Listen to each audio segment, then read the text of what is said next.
Welcome back, Golan-Globus. You may notice there's no guest on this episode, but don't be afraid to download it. We're celebrating a Memorial Day, and if you don't download it, you hate the Patriots.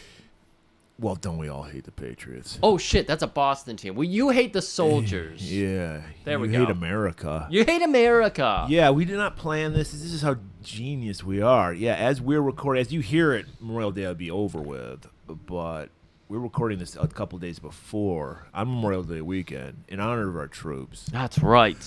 I guess, I always float that idea. I might die. I might quit the show. I found our replacement. Apparently, people want me gone and want Joe Coleman in my spot. Is that what's happening? He's lighting it up. People are like, more beefcake. See, you know what they're doing? I don't know who has a bigger crush on Joe Coleman, Phil or Abra. That's a good question. We'll have to figure that one out. We sent that one off. Yeah, we're sending that one off to the science team to figure that out. Yeah. How many BIMs you guys get over Joe Coleman? We got to check their BIMs. You can't hide from the BIMs. That's right. Do the boom. I love that movie. That's such a fun. I got to get Another great American movie. I don't have the preamp in order to listen to my record, so I can't listen to my Apple record at the moment because I have a new receiver. It doesn't have the correct inputs. It's horrible. Fucking the worst. First world problems right now. Speaking of first world problems, Murray, I got a real first world problem. It's that fucking cat. You remember Barney and I said he's sitting weird?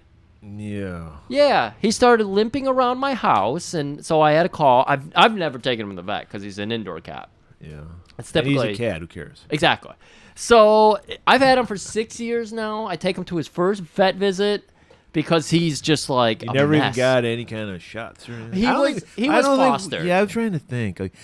I don't know what happened. When I was a kid, I swear we never took any of our pets to the vet, yet somehow they lived to be 100 years old. Now, constantly having to take my pets. It's the V word. I'm just going to say it. We can't say it out loud because we'll get taken down immediately. I didn't get Ava the V word. The Fauci ouchie. I don't know what. Just V's in general, maybe. I don't know. Obviously, we're goofing around here.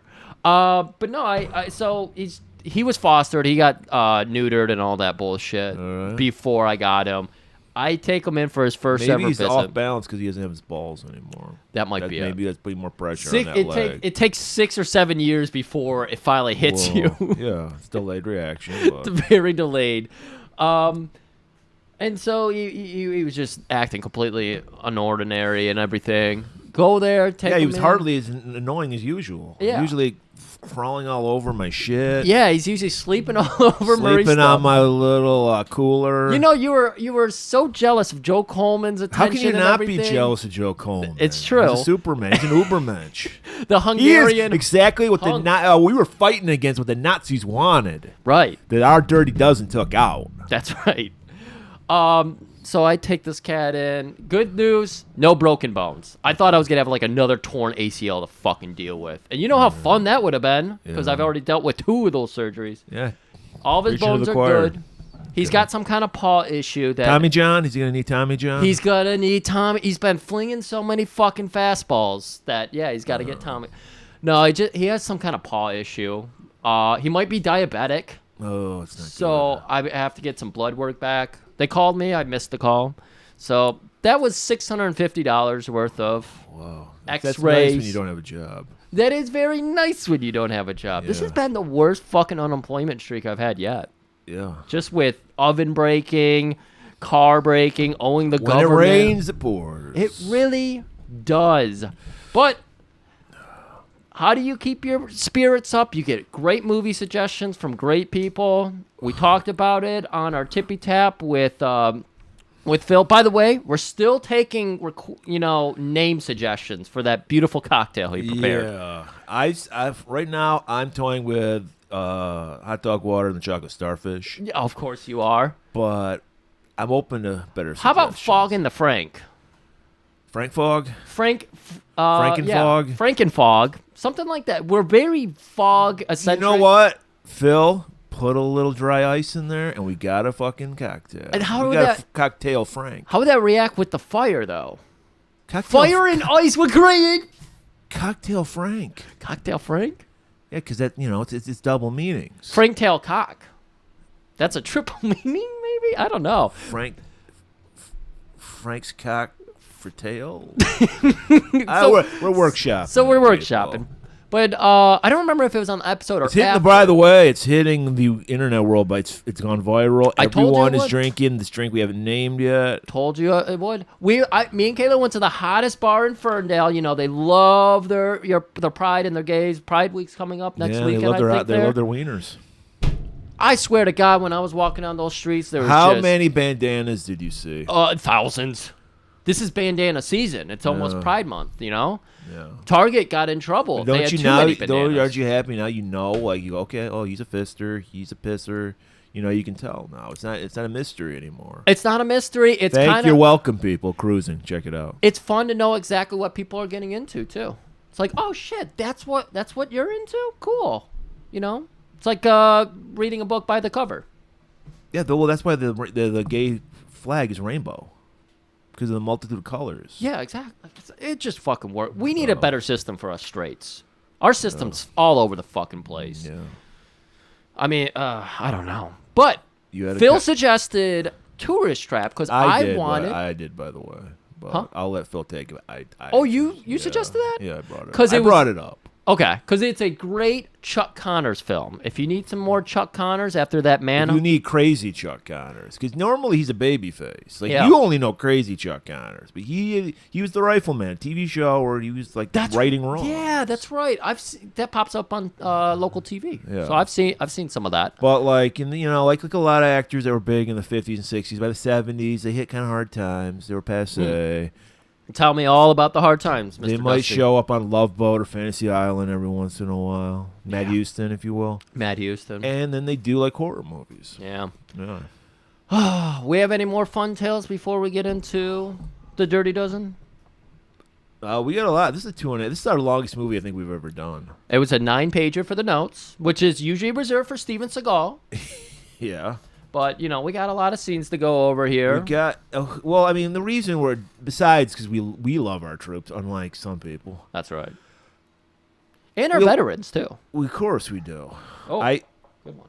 I salute you, Griff. Thank you. I salute you, too. I was a veteran of the Cola Wars of the 80s. I was a veteran of the Surge Wars. I don't forget who won. I think Pepsi did, but no way. Coke's better than Pepsi. Pepsi just tastes like flat. Pepsi has that weird aftertaste. Yeah. Yeah, I don't like. It's got a very unique Pepsi taste. I don't like it. The Uncola. Isn't that what they call it? No, that's 7-Up. Oh, right. Cola. That would've made They're the sense. Cola. Right. Yeah, we're a Coca-Cola family. Yeah, My we were. family. We didn't fuck around with the Faygo too much. On hard times, we would fuck around with the Faygo. Well, we were kind of, and there were some hard times. Yeah. Times. I was drinking a red pop with a black man. Dusty inspired, of course. Of course, and it was beautiful. Up in WrestleMania 3. But yeah, sharing when we were like, it was times money was tight when I was young, so yeah, we did the Faygo. I mean, I don't hate Faygo. I haven't had it in years. Yeah. But I don't have anything against it. I love the grapefruit one's really good. I haven't had that. The cola grapefruit? No, cola. No, it's a Faygo grapefruit. Faygo. Oh yeah, 60/40, isn't it? I thought it was just called grapefruit. Oh, it might be. They That's have a one good called one. 60/40, which I think is supposed to be their mellow yellow, maybe. No, mellow yellow is Mountain Dew. But they do have Moon their Mist is our Mountain Dew. Yeah. We could do 8 hours on Faygo. Hey, if they juggalos out there, they're wrapped. Oh, They're that's like, right. oh my god, he said mellow yellow, yo. Mellow yellow is not the Faygo. Well, Moon Mist. you Moon can Mist say. is the Yeah, Faygo. Rock and Rye. Rock and Rye is we so can rattle good. them up. Go to any of your dollar stores, people. You might find some Faygo. You might. I remember going to California for the first time and I saw Faygo there. I was But- like, do you guys even know? While we're talking about Detroit pop, I said pop. That's right. That's right. Verner's is the best ginger ale. Yeah. That's real ginger. I don't know what Canada Dry is, but it ain't ginger ale. It's its own thing. It doesn't. I don't get any ginger taste. You get the ginger taste off Verner's, You think so? and it cures. Everything. Yeah, including The C word, which we Yeah. can't talk about. and don't chug it. You'll burn your throat out. Oh my God! Don't plug your nose and do not inhale at all. Like it's a pop that you savor. You know, if you're like dying of thirst, No, stay away from Vernors. No. You will just literally melt your throat out. It's very good if you're doing like, I don't cook in my, what are those things called? The fucking crock pots anymore. I don't do that, but if you want to do a nice pulled pork or a glazed ham or something, you fucking cook that shit in some Vernors. There you go. Delicious. It just soaks all that gingery goodness out of it. The stock went up. By the way, I just recently bought stock in Vernors. That's called I think transparency. somebody bought them, right? They're not local anymore, right? I think some like Pepsi or Coke maybe probably. I think it still says on the fucking bottle and can made local, still made locally in Michigan. I hope so. Yeah, they have been around for like 100 years, and they just came out with the cherry version. Well, why fuck with that's what back in my day, Ref, when you made something, you made it good, and that's all you made. You didn't have fucking pasta at Pizza Hut. You didn't have chicken at McDonald's. You focused on one thing and you made the best thing there is. Thank you. I fucking hate all these American restaurants that are like, oh yeah, we do Mexican poorly and American food poorly. Can you remember going to Applebee's and having a good time? No, it's impossible. Drunk, I guess, maybe. No, I can assure you, I've been there It's drunk. even worse. It's worse. It's somehow worse. But not only are we doing the Dirty Dozen because we support our veterans, we support our troops, we support our country. Jim Brown died last week. We lost Jim Brown. And we always got to pay tribute to our lost heroes. Yeah. And this movie, it's a who's who of men's men. Fuck, this movie, yeah, for real. These are real. See, like I was going into, I forget what episode we did, but I described what is a tough guy. These guys are tough guys. None of them are jacked. None of them are Joe Coleman-esque. No. But I would think twice about fighting. Like, these guys have been in fights. Lee Marvin's been in a lot of drunken fights in his life. Yes. I'm assuming. And same with Bronson. Right. But they're not intimidating. They kind of are intimidating. Bronson's got that look. Frankie, Jim Cassavetes. John Cassavetes. John Cassavetes. He looks kind of crazy in this Yeah. movie, but I think that was just him acting, and he did a great job. There's some nominated and awards that were given out to this Really? lineup. Yeah. Acting-wise? I think there was like best supporting in there. I forget who for. I learned that Jim Brown retired because of this movie. Really? Because they were like, it was running late, and Cleveland's like, you're contracted to us. Oh, you mean from football? Yeah. Okay. And he's like, no, I'm going to do this movie. I'm going to finish this movie. Hell Fuck yeah. you guys. Because they shot it over in Europe, didn't they? Probably. I forget. I saw where they shot it, and I didn't do already. my normal IMDb scan. Yeah. But I was just looking at something about Jim Brown when he died, and they said, yeah, he retired from football because he wanted to finish this movie. I mean, not that I don't think Cleveland wasn't out of line. I mean, his major job is playing football. Right. But I understand. So that's why he quit, people. That's why he doesn't have the record, because he quit early. Which record? Rushing record. Okay. Well, it could be touchdowns, carries. Well, he doesn't have any of those because he quit early, and that's probably why he lived to be 87 or whatever, because he didn't get his brain bashed in. Oh, I bet not. I want to bring up because I feel like obviously Quentin Tarantino was doing his own version of this movie with Inglourious Bastards. Is that right? Well, I don't know. There actually was a movie called Inglourious Bastards. Oh, okay. I haven't seen that either. I mean, I don't know how original this movie is. I mean, this was, when you think about it, this is the original Expendables. Okay. You had a bunch of, even though none of these guys were really super, Lee Marvin was a big star, but everyone else was just Bronson was still in his third lead, kind of he didn't really break out till the 70s. Okay. So, and then Telly Savalas was just new to the game too. Of course, Jim Brown, this is probably one of his first movies. Yeah. Cassavetes, I don't know. I think he did Rosemary's Baby. I think that came out after though. Right. But yeah, I mean, Lee Marvin and Ernest Borgnine were the big stars, and we see a little George Kennedy played that goofy dude that was in the War Games he was all excited to watch him do it. Yes. There's a lot of fucking named the guys. guy with the Observer helmet. Yeah, because we've seen him everywhere too. Yeah, he's been in a million shit. Yeah, he's a big star. As soon as I saw, I was like, hey, I know this fucking guy. This whole movie had people like that. Well, thankfully, half of the Dirty Dozen are people we don't need to know about or care about, because it would have been way rough on the notes. It would have been tough. And 12 guys. I brought up Inglourious Basterds because I just felt like sure it was inspired. because they're assembling the team. They're doing the suicide mission. They're fighting against Nazis. They're getting all the, like, they have a bunch of generals and everything, officers in one building, and they're gonna fuck them all up. There's like Hitler in oh, that's right, they got Hitler. Then they had like the language barrier, obviously, so they had the guys who were speaking. Yeah, that was probably inspired by Dirty Dozen. I just wanted to point out, because we just talked about it recently with Mad Max and the movies that played off it, and some of them are bad, some of them are kind of good, but there you go. He took the main beats from like Dirty Dozen, and he did his own thing with it. It's very fucking good movie. It's also another 2.5 hour movie that I'm like, I don't know if I could sit down and watch that. Yeah. It's fucking good. You can take, like, you don't have to remake a movie. You can take kind of the same plot points and do a new thing with it. Why do movies fucking suck when they try to remake now? It can be done. You just got to actually try. I've always said, why remake a classic? Take a movie that has a great idea but for whatever reason didn't work out, and do that. Make it good. That, or like I was saying, it's like Inglourious Basterds. It's its own thing, but it's like clearly heavily inspired by Dirty Dozen. Yeah. They skip over the war game part. We could have skipped over it too, but I mean, I understand you got it. The whole point, the first whole 3/4 of the movie of Dirty Dozen is just bringing this group of malcontents, loners, if you will, together as a team.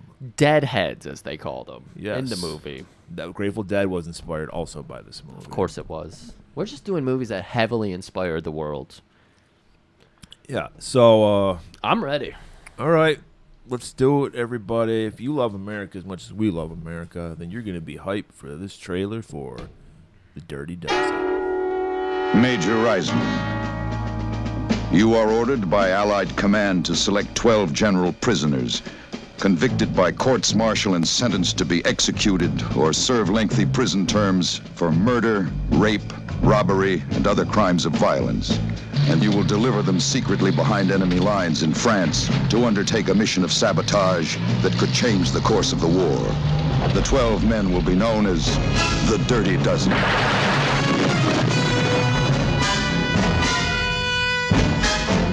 Lee Marvin as Major John Reisman. There's a little of Major Reisman in every man, says Marvin. Tough and unyielding, yet compassionate. I think it's the best role I've ever been asked to play. You've all volunteered for a mission which gives you just 3 ways to go. Either you can foul up in training and be shipped back here for immediate execution of sentence, or you can foul up in combat, in which case I will personally blow your brains out, or you can do as you're told, in which case you might just get by. Now you hold it right there. This war was not started for your private gratification, and you can be damn sure that this army isn't being run for your personal convenience either. Ernest Borgnine as General Warden. I'm tired of seeing generals portrayed as desk-bound pen pushers, says Borgnine. So I've played Warden as a rough professional soldier. Robert Ryan as Colonel Everett Dasher Breed. There were officers like Breed, says Ryan, who could never suffer the rules broken or even bend a little. Major Reisman's compliments, sir. Tell him while it's on. You prefer to be captured or destroyed? Jimmy Brown as Napoleon Jefferson. Jefferson is any man fighting for recognition against the odds, says Brown. I think I understand him pretty well. The hell is this? John Cassavetes as Victor Franco. Says Cassavetes. Franco is a petty hoodlum forced to heroism by circumstances beyond his control. We go on that mission, we all get killed. That's what they want! That's what they want! Trini Lopez as Jimenez. He's crawling with hate. Charles Bronson as Vladislaw. The last guy in the world you'd expect to be a hero. Telly Savalas as Archer Maggot. Maggot is a maniac, says Savalas. His religious fanaticism can never be moderated or quelled. It is a constant danger. Clint Walker as Samson Posey. An Indian with war paint smeared on his soul. Push Train them. Excite them. Arm them. turn them loose on the Nazi High Command.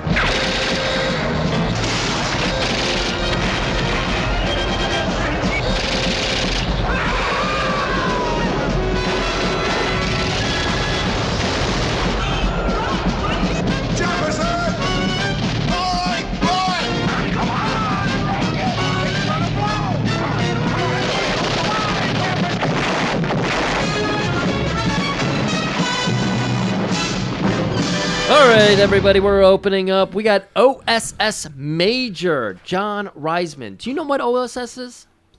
Yeah, it was the. I want to. It was like the precursor to CIA. I thought. Oh, wow, okay. It's secret intelligence. It is. I know that. So these are American... Forgive me, Jack, if I fucked that. Yeah, sorry, Jack. He's gonna really. Oh. 'Cause this is his fucking wheelhouse. I know, right? He's probably pissed off we didn't invite him to this episode. Oh, sorry, Jack. Well, we got some. We got a crossover. I think I know the main submachine gun they use, though. MP40. Okay. I think. Unless Return of Castle Wolfenstein has been lying to me. Before we get into it, I want to point out this movie came out. Let's see. I think World War II ended in like 45, so like 22 years after. So now it's enough time has passed. We're gonna have fun with World War II because this is a fun movie. It is. There's a lot of hijinks going on. There is a lot of hijinks and a lot of like kind of cartoony, which makes you type think music. the way it's funny because so this is only 22 years after the war. So most of the people that were involved, either fought in it, were in concentration camps or whatever, still alive.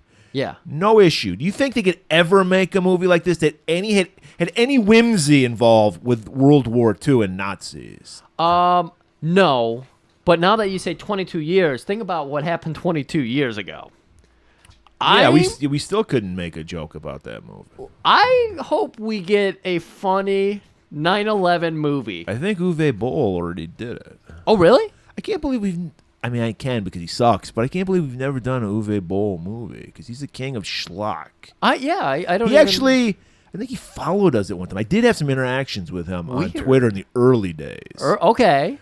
All I know is he always threatens critics to a boxing match. Nice. That's a good move. And he's also probably a Nazi because he's German. Oh, okay. But yeah. So and then I mean we also at the same time Hogan's Heroes was on, which was another Nazi. Like fighting Nazis is fun. Like they're kind of just goofballs. They're not like monsters that they were in real life. I don't know how we make fun of any kind of war. I've been listening to because it's been.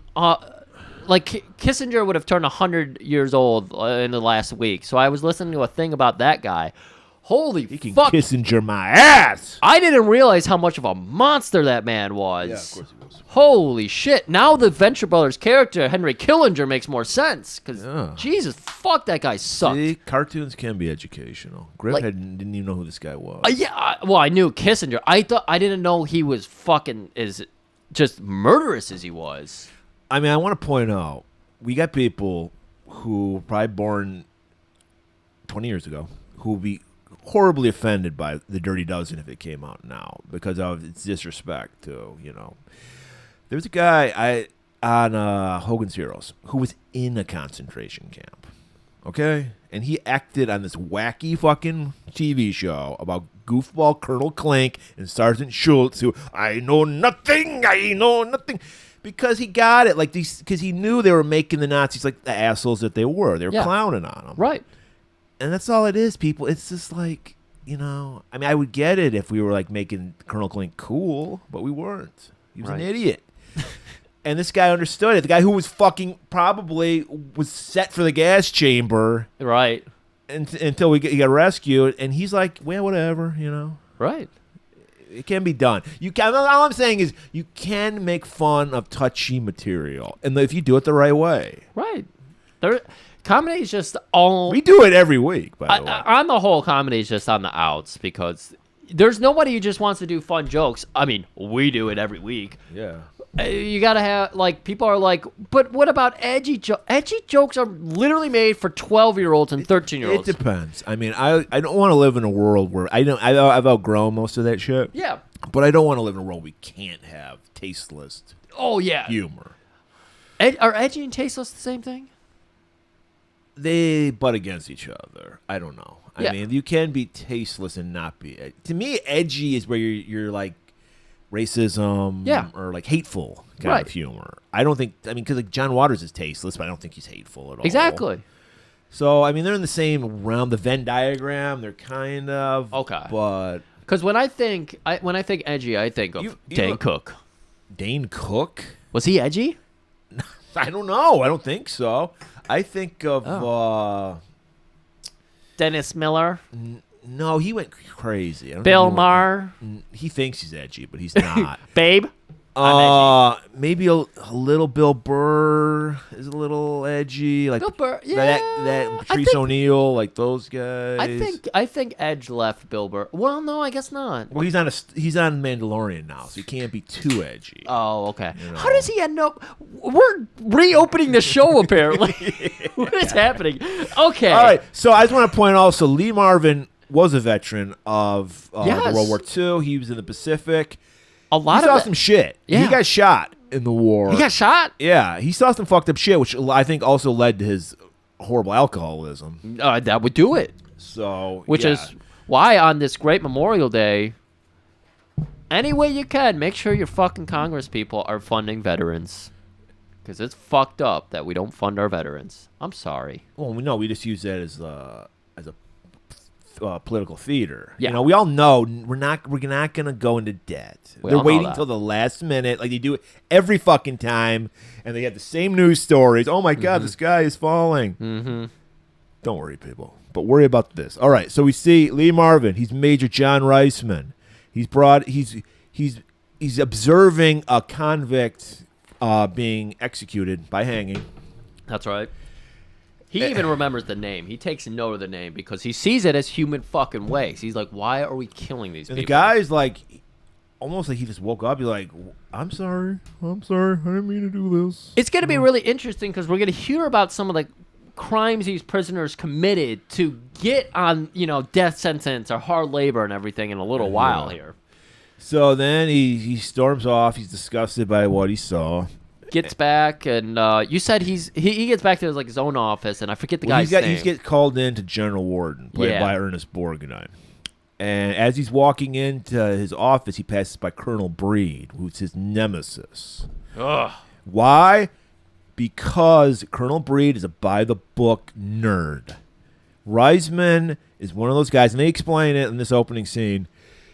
He, like our favorite cops, he doesn't play by the rules, but he gets shit done. Results. He's the kind of guy, if he's got the enemy on the run and he's told to maintain position, he's like, no, we got this guy on the run. We're going to kill them all. That's right. And we learn a lot about Lee Marvin through conversations he has with the Dirty Dozen we'll be meeting here. This is a great movie. So he's brought in before General Warden, and they ask him, well, what'd you think? How do you feel about that hanging? Yeah, and he's like, yep, we killed another person. And he's like, no, I mean, how do you really feel about it? And it's just like, why are we fucking killing these people? Gardner didn't deserve to die. And he's like, who's Gardner? The kid you just fucking killed. It's like the fucking Black Sabbath song, War Pigs. We're just pawns in chess. Wait for Judgment Day to come. That's right. These fucking generals, they don't care. We're just toys, pawns. Pawns. They're not even doing the Goro move with our pawns. They're just throwing us out there to get the king to sit on. That's right. And so we're learning Reisman, much like the Dirty Dozen, he's in some hot water. I mean, people don't like the way he does shit, even though he gets results. That's right. Especially Colonel Breed, who's jealous of him. I mean, what is the military? If you're going to be an official in the military, you're probably pretty stiff. Isn't that what the military is all about? We need to have everything one way because if you have the slightest discretion, my mind is blown and chaos, I don't know what to do. Yeah. Yeah, you can't have guys going off on their own. Right. I mean, it's a coordinated thing. Right. Know? But when you get shit done like Reisman, you turn a blind eye. You need to. We learned this throughout all of our cop shows. So now General Ward, I think is not him, but because he just sits back drinking whiskeys and shit, and his goon, I don't remember that guy's name, but he had his talking guy. Yeah, Desmond or something. He's breaking it down. He's like, hey, have you heard about something called Project Amnesty? Okay, we do learn that Reisman is trying to get out of this group that he's a part of, ADSEC. I don't know, guys. But he's trying to get out of there, and they're like, hey, guess what? You're not getting out of AdSec. In fact, you're getting a new mission. Project Amnesty. And he's like, oh, by the way, this isn't an offer. You volunteered. That's right. And we learned this is the because he's like, it's this super top secret. I don't even know if I should tell you this. And he's like, I'd like to fuck you know if I'm running the operation. It's like, all right, we learned there's a secret fuck palace, chateau, if you will, Ooh. where all the German high command go to get the rocks off every couple that's right. weeks. Mm-hmm. And they also mentioned this mission takes place a day before D-Day. So we need to get rid of all their bigwigs, all their high command, and we're going to just roll over them on D-Day. Now, if you get the opportunity, go ahead. I hear they have a secret cocktail that works in, they call it a sausage. They do, yeah. They love their sausage. But they put sauerkraut in theirs, though. That's how they ruin it. So But it's sauerkraut is what's the word I'm looking for? It's fermented. Fermented, so it can yeah. get you a little buzzed. Well, it also give you good gut bacteria, Murray. Gut health. I hear the Germans poop really well. But this, of course, it's heavily guarded. We have everybody but Hitler. I mean, all the bigwigs, all the Nazi bigwigs are going to be there. And Reisman's like, this sounds like a suicide mission. Well, it's funny you mentioned that. It is. How the hell am I going to... Because here's what they're going to give these guys. Because they're going to use prisoners. It's like... If you don't want a movie that was heavily based on Dirty Dozen? Suicide Squad. It's the same thing. Mm-hmm. And it's like, we're going to give you guys who are... You got life sentences or death sentences. And we might reward them afterwards. We might. Yeah. We might commute their sentences. We haven't worked that out yet. Yeah, we're not worried about the details because we imagine you're all going to die. And that's when Reisman, of course, art of the deal. He's like, look, I need to be able to motivate them. I can't just tell them, yeah, you're going to go fight for your country and die. Yeah. That's not great at, motivating these boys. By the way, we probably had the draft at this time. So yeah, of course we had the draft. I imagine a lot of these guys did not volunteer. I assume so, but they mentioned right before they go on the mission they did volunteer. But no way Franco fucking volunteered. No way. There's no fucking chance. So I bet he was like getting ready to go to prison for life, and they were like, "Hey, you could volunteer for the military." And right. That's what happened with my uncle in Vietnam. Fuck, man. God, what a great country. Yeah, and he no, I'm not gonna go into it, but yeah, it fucked his life up. But so yeah, Reisman's like walks out, and the officers the general's like, wow, I never really thought about it. This really is a fuck deal we're come up with. We do have to point out that Reisman says he noticed Colonel Breed outside. He's like, am I getting this mission? Is Breed have anything to do with me getting this mission? They're like, no, he's just going to be training you on parachuting. All right. So now he heads over to the military prison. Oh, there it is. Reziman. I knew I got some of these letters swapped up. Not Reisman, Reziman. Heads over. This is where we meet Sergeant Bowron, who's an MP. We recognize Richard Jekyll, people. The classic Mr. No Legs. We covered it 4.5 years ago, something like that. That was one of our early episodes. Oh, we still had baby throats back then. Yeah. We're all gravelly now Yeah. from all this fucking recording. And so we recognize this guy. We recognize everybody. There's a star-studded affair here. Right. Did we mention that even Ernest Borgnine was like, this is a fucking insane mission, Yes. right? Okay. Yeah. So this is where we meet the Dirty Dozen. This is where we finally get the title screen. Oh, yeah, we get the fucking copyright So date they and got them all credits. lined up. First, we meet Franco, played by John Cassavetes. Death sentence by hanging. We meet Vladik. 20 years hard labor. You don't need to know this guy. He doesn't do much. Right. Jefferson, the great Jim Brown. Hanging. Pinkley, a young baby Donald Sutherland. God. 20 years hard labor. Gilpin, 30 years hard labor. You don't need to know this guy. Nope. He does the one thing. Posey, who, by the way, got robbed at the end, by the way. And he didn't get to do, like, anything. I know.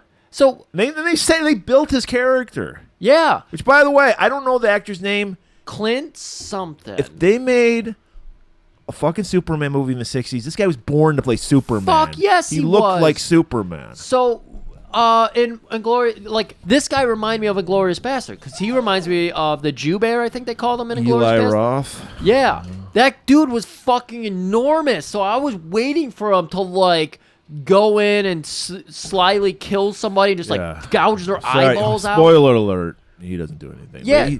Death by hanging. Yeah, we'll learn more about him. Vladislav. We're gonna call him Bronson because this is a tongue twister of a name. Oh yeah. Played by great Charles Bronson. Death by hanging. Sawyer. Guy you don't really need to know. That's right. 20 years hard labor. What's the inspiration of the song Tom Sawyer? That's true. Lever. Fucking like life sentence. Don't need to know. Yeah, don't need to know. Bravos. Guy with a mustache. He was the 20 mustache. Yeah, 30 years hard labor. Which, by the way, there's no way you'd be allowed to have that giant mustache in the military. No. You can have a mustache, but it's got to be a little skinny one. Yeah. And it cannot pass your side of your mouth. Nope. I know it's regulation. Jimenez. Just guy, a little color, Mexican guy. 20 years hard labor.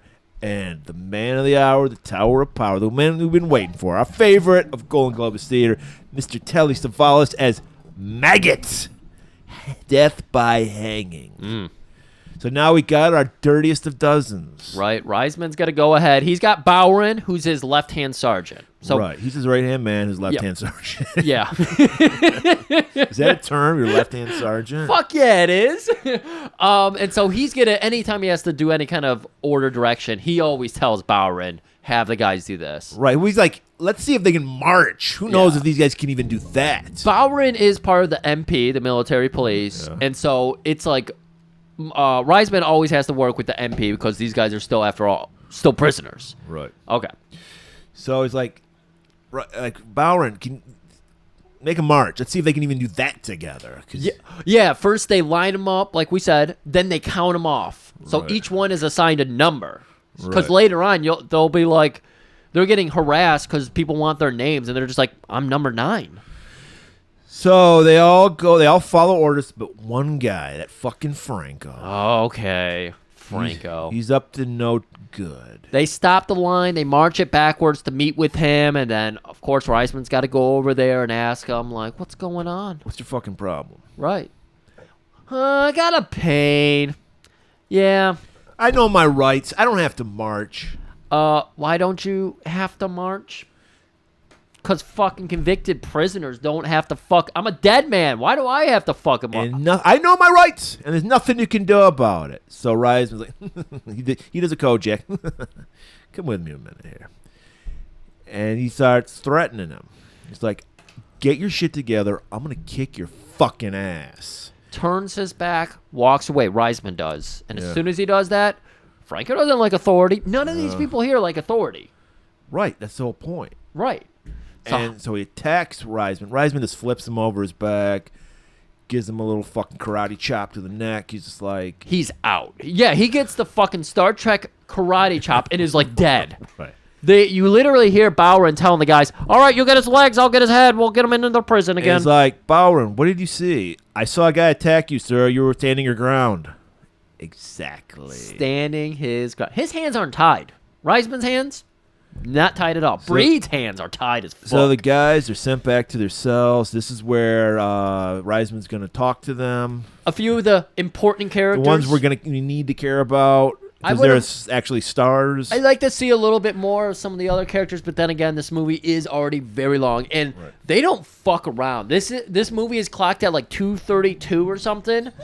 The credits literally roll at 2:31:58 seconds, and it's just like, and that's it. Right. You get a little, they show their faces. Yeah.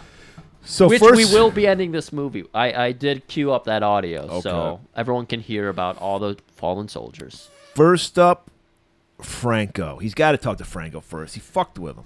Right when he walks in, he notices that he's got his boots and he's got no laces on him. None of them have laces. Right. Because they're going to take the coward's way out. They're going to take, it's called doing an Epstein. I don't know if we can say that, but there's too many Epstein controversies. When is fucking Elon Musk going to buy YouTube so we can be free? I hear that the search algorithm for Twitter is completely fucked at this point. Someone was saying they searched for cats and they were getting like videos of people killing cats. I don't know. I don't search. Yeah, because there's So, I guess I don't there's like know. no moderation, so it's like Yeah, weird I shit. just check my notifications. Smart. And if someone asks me something, I'll reply. Hi, Twitter friends, we love you. Yeah, and naked pictures of women. That's what I look for. And apparently, you can get a lot of porn on Twitter now. Is that so? I see a lot of it. Wow. It just comes up. I'm not even looking for it. Right. Yeah. So Franco, we learned he was in the syndicate. I think he's from Chicago. Oh wow, I didn't catch that. He was a mobster. Okay. He's Italian. Of course, he's a fucking criminal. Well, that just makes my story of him probably being about to be in prison, and then they were like, you could join the military instead. Right. You figured it out. And we learned, and like a dumbass that he is, we learned that when he came over to Europe, first thing he did was a stick up. That's right. Because that's what all he knows. That's Right. his world. And he killed a man for $10. That's it. All he got was $10. And even Reisman's like, fuck, god damn, if you're gonna like kill a guy, at least get 20. Right. So, of course, Reisman's going to offer him the deal because he's trying to get each one of them to say yes to join. But they don't his tell him force. what they're gonna do. They're just No. going, we have a mission, and if you survive, you might get commuted. And Your prison sentence will get commuted. Franco, being Franco, he's Well, you like, might not even get your prison. Your death sentence will be halted. But Yeah. you might not get out of prison. right. And so Reisman, or Franco, being the smart ass he is asking him, like, yeah, what's in it for me, though? And, well, I might be able to get you out of prison, and, it might save your hide. And so, Reisman is just, or fucking Franco, walks away after agreeing, I'll do anything not to die. And Reisman's just like, yeah, whatever. And he literally yells out, I'm not kidding. I'm not gonna fucking die. And he's set to be hung. Next up, we meet Vladislav, played by the great Charles Bronson. He's just sitting there reading a paper. We learn that he can speak German. Right. My father, because he's Polish, obviously, Vladislav. My father was a coal miner in Germany. So we learned German. So he knows all the German they need. And he's like, says right here you're an officer. Yeah, for 3 days. Scoffs at it. You don't like officers, though, do you? And then we realize that this is kind of a bullshit thing he's in for. Because he did shoot friendly fire, if you will.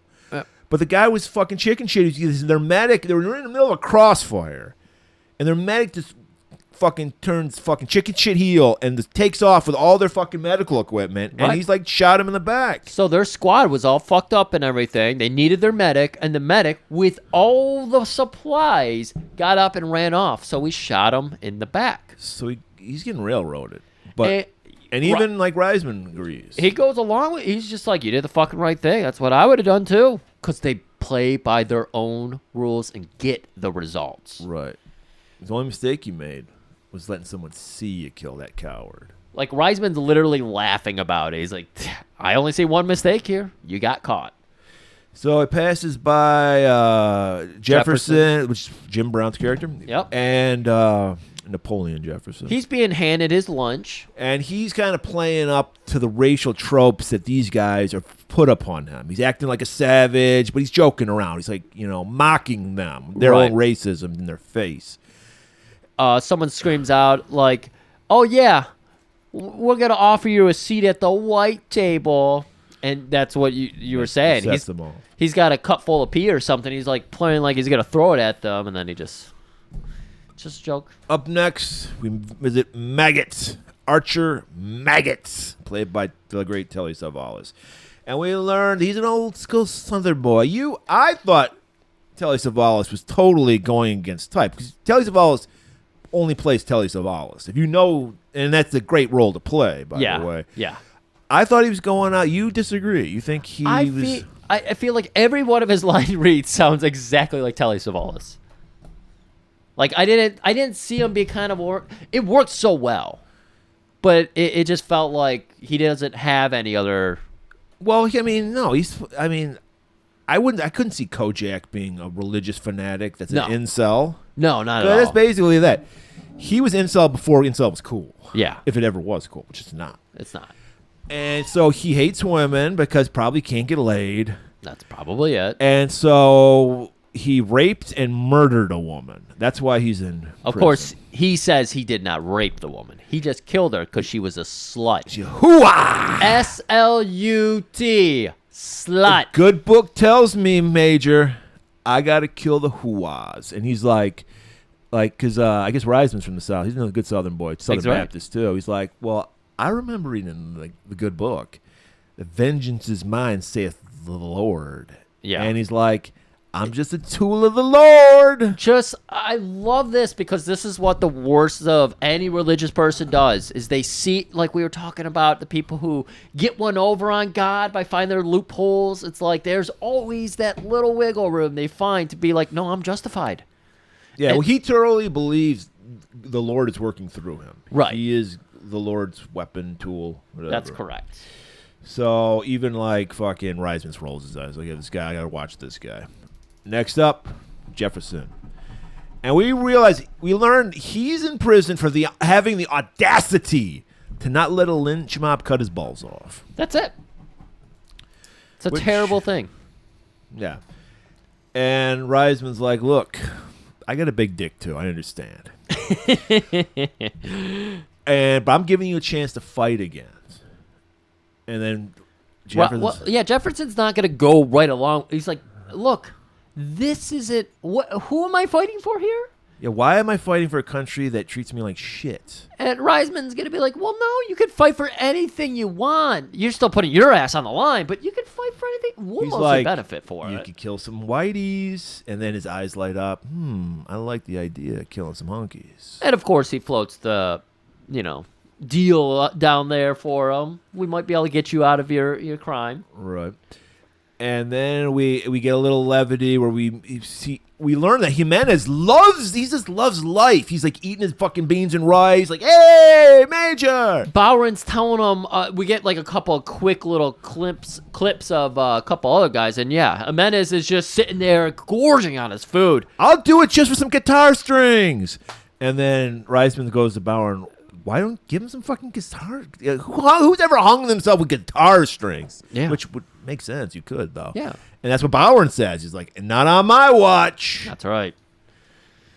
So he's like, if he does get the rope, give the man some strings. Let him play that mariachi shit. He played for us later. He didn't play any mariachi.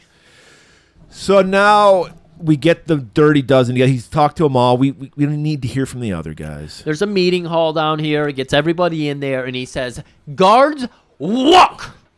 He's talking to the dozen himself. Right, because he has to get a trust with these guys. He wants them to know he's one of them. Right. He's not fucking Colonel Breed, who would never even fucking associate with these guys. He's got 12 new puppies on his watch, and he has to break them all in the next week. So he breaks it down. He's like, look, there's 3 ways this can go. You can fuck up during training, you're back here. You can fuck up on the mission, and I'll fucking kill your ass. Or you can succeed, and everybody's happy. Right. And everyone's like, okay, I like those. We don't have much else going on here. And then he's telling them, they're all going to die within the next couple days. Right. I mean, but he's also telling them, he's like, look, you're all linked together. There's no replacing. Right. If one of you fucks up, you're all fucked. You're all fucked. That's it. It's over. Mission unaccomplished. So everyone is just kind of being quiet here, sitting, and then it's Telly, who's constantly like hunched with his back. He's constantly skulking. He's always got his back to everybody. Right. And so he's got his back over. He's got a cigarette. Great. This is the most body acting I've ever seen Telly do, and he's fantastic at it. Right. And then he just says, "A hard R. Do we have to eat with the R? You have to eat with the African Americans." And then that's Jim Brown, as he should, just fucking launches himself at him. Fight breaks out. Reisman walks out. Yeah, and they're like, Bauer's like, what's going on there? They're just having a discussion. There's some disagreement about the seating arrangement for dinner tonight, and they're just setting up their places. They're working it out. Yeah. And Bauer winks. Gotcha. And Bowron is now buying it too. So he's like telling the other guys, hey, have you seen those Cubs? My wife's girlfriend's sister can hit better than them. This is good. That was actually from the movie, Murray. So the next day, Reisman's talking with Brower, and he's like, "You think we can pull this shit off? Do you think I can trust these fucking goons? I think they'll put a bullet in your head the first chance they get, Major." Fuck yeah, they will. So now we got, it's like, I don't know if I've never been in like the white collar world, the office world. Did you ever have to go on I'm glad you pointed that. one of those like office retreats, yeah. team building Yes, exercises. this is that. Yeah. Murray, I've done this. This is the worst fucking shit ever. Can you look in that drawer if I have a pen? My pen died. But no, you're dead on. This is exactly what I meant to put in my notes, but all my pens, okay, it must be in the other drawer. I'll go up and get it in a second. This is exactly what this feels like. None of you want to be there. You have one person be like, "Come on, guys, You're let's not getting hold paid to hands." be there. We did get paid. Oh, well, that's good. at So least. that's fine, yeah. But it's just like, stop trying to make us friends. We come in, we the clock trust it. fall, all that kind of shit. Like, The Office does a good job of giving you that cringe level of entertainment, you know, where it's like, that's what they're trying to do. It's the fucking worst. The bureaucracy happening in this movie is perfect. It's a little too thick for me because it's real. They did a good job with that. Right. So I don't know where they're at. I mean, I think they're in England. I don't know where. I believe they were, Maybe yeah. France. I don't know. But no, it couldn't be France because that's where we did D-Day.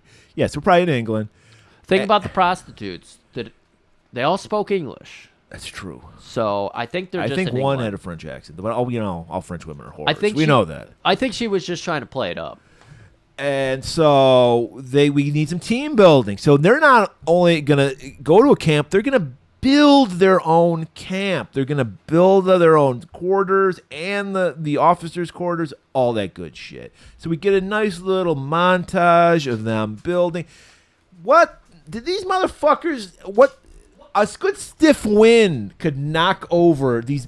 They were literally using 1x4s as studs in these fucking little like huts they're making. Like you said, this is where we get our first like levity jokes. We're having fun. The music's whimsical. Boo. So I guess boo, team boo, building boo. works, Griff. I guess it does because they actually build like 3 or 4 huts, a lookout tower, fence post, a barbed wire, and everything because they're in an empty field and it's fucking raining. And Reisman's like, "Hey, it sucks that it's raining. Build a fucking house now, or quarters, or huts." Build ours first, and Yeah. then you get to build yours. But like you said, these guys are figuring it out. I mean, they're nailing things to random things. Like, none of this makes sense. How they built a hut that, that works is fascinating. Franco pockets some wire cutters. That's right. Jimenez paints his hand or some shit. It's just a little levity there. One of them was like working there, and he just got paints right over his hand. And again, he looks up, and it's just like, oops. Weird moment for fun, but team building.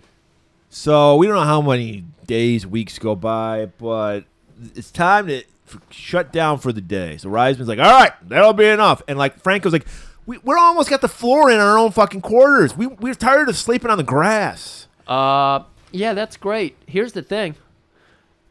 You're going to install the air conditioning unit on our place, and then you go sleep on the fucking ground until I tell you. Until you've earned it. Yeah, fuck that. So Franco's going, "Oh, yada." He's pissed off. You got to break them before you build them. That's the military Right, way, right? exactly. I feel like there's ants everywhere in my house right now. So now we get a little bit of training. We're seeing Bronson. He's working a little grappling hook, trying to catch something. They're climbing ropes. Right. They are being trained on a very specific mission. They've already got it planned out. They still don't know what the mission is. Right. Reisman and we as the audience don't know what this is really. Just that they're going to a chateau. And so everything we see them training for is going to be used in the mission. Right. And later at night, they still don't have a floor. They're on the grass in their little hut. And at least they get a radio. They do. And they're playing some French broad singing. It's supposed to be Or German. Yeah, it is German because Ladislav, a.k.a. Bronson. Yeah, the guy's like, "Hey, you speak German? Can you tell me what she's saying?" "Well, she's saying she wants to get fucked. She's so lovely. She wants the big 12-inch. As our friend Joel Coleman would say, she needs her... Wait, what was he saying? Button? Flicker bean. Bean. She needs her bean to bend bun. She's very lonely. She needs the dick. And And then- then Maggot sets Maggot up. He's like, I'm trying to masturbate here. Turn that whore music off. Again, he is got a blanket over his head. He's masturbating, yeah. He's got his coat. He's always turned like over. in a corner, like Yes. skulking. Like Tully. How big do you think Tully is? He's probably 6 foot, I would say. And yet, in this movie, he manages to always shrink himself down to 4'5". Right. He's constantly going full Golem Yeah, he's a gremlin. or Gollum. How do you pronounce it? Gollum is the Jewish creature. Gollum is the Lord of the Rings. Golem is the Jewish thing. Gollum is the Lord of the Rings. Yeah. And he's like, shut that whore music off. They're playing a little Two Live Crew, too, so they're right. Ballring goes, go to bed, you fucking dozen. That cheap wailing slut quiet. It was so good. I loved it. Franco, this is his chance. He's got those wire cutters. He's pissed off. He's got to sleep on the goddamn floor. Not the floor, the ground. He just won't accept anyone telling him what to do. Right. So he's waking up. He's got, I forget who it was next to him. It was a nobody. It was Jimenez or Bravos. I think it was Jimenez. And he tells him, you look like a fucking smart guy. No, it was Pinkley. I was going to say, I think it was Pinksley. Yeah, because he's like... Or Pinkley. He's a little slow. Slow, yeah. Yeah. And Donald Sutherland, perfect for that. Yes. He does have that face where it's kind of like out there. And he's telling him, you look like you're fucking intelligent. Let's get the fuck out of here. We can't leave. And so, you're a fucking moron. I'm out of here. Well, where are you going? I gotta take a shit. Shit! So it takes off. Bronson, he knows something's up. Bronson and Jefferson have just immediately made friends. Right. Well, because black guy and a Polak. I mean, they're both on the same level in America. That's a good point. So- It's funny to think about that, how America used to hate, like Italians and Polacks. And Irish, yeah. And 'cause Irish. You earn it. You got to earn it. Now you're white folk, and we Right. get to be racist to everybody else. Right. Now beat up those black people for us. Whatever you say, boss. So they both notice, and they look at each other. There you go. and- I saw him take a shit earlier. There's no way he's taking a two-shitter. Right. They know he's up to no Something's up. good. So they go following after him, and sure enough, he gets out those wire cutters, Franco does, and he's trying to work on that fence, and Bronson just comes over and slaps him out of his hand. and Hey, what are you doing? Jefferson is just there to look menacing as fuck. And he's like, this is a fucking suicide mission. Don't you want to get the fuck out of here? Come on, we can go. Don't you realize half the fucking guys in our hut, they're not getting death. You're giving them death. And Bronson, he's like, they're thinking like, hey, they're buying into the fucking Truth Circle. Right? I mean, it's their only chance. Maybe they're willing to die for the cause as opposed to just being hung. And he's like, fuck you. Franco's like, fuck you, I'm out of here. And they just fucking slap those fucking wire cutters out of his hands. Right. They just handle him and everything. And then we see Franco get up, try to fight back. He tries to run away, and Posey's right there to impose. Right. And he's like, what are you doing there? And he's like, then Reisman comes out of the shadows. He was watching the whole time. He probably. catches up to Bronson because Bronson, he's already picked out Bronson. He's like, Bronson's going to be like the leader because amongst the squad. Well, right, because he is a disciplined soldier. Right. What he did was right. Right. On the battlefield. So he knows I can trust this guy. Sure. So they're like, well, he's like, what's going on here? I don't know. He must have slipped in the soup. Which is an ongoing joke in this movie. Very good. I like that. More training. Jimenez is climbing the rope. I could never do that. I'm not ashamed to admit I could never Really? climb the rope at school. I didn't have the upper body strength. I'm sorry to hear it. And I got humiliated like Jimenez. I felt for Jimenez Yeah. because he's like literally 2 feet. He climbed like 20 feet, and there's 2 feet left. Major, I can't do it. I can't. Get up there, you fucking. It's so and so. And then he's like, not no, working. I can't. He's like, hand me that gun. Hand me that gun that Jack Battle there probably knows exactly how it works. MP40. And he Every goes- submachine gun you see in this movie is an MP40. shoots the fucking right underneath Jimenez's feet.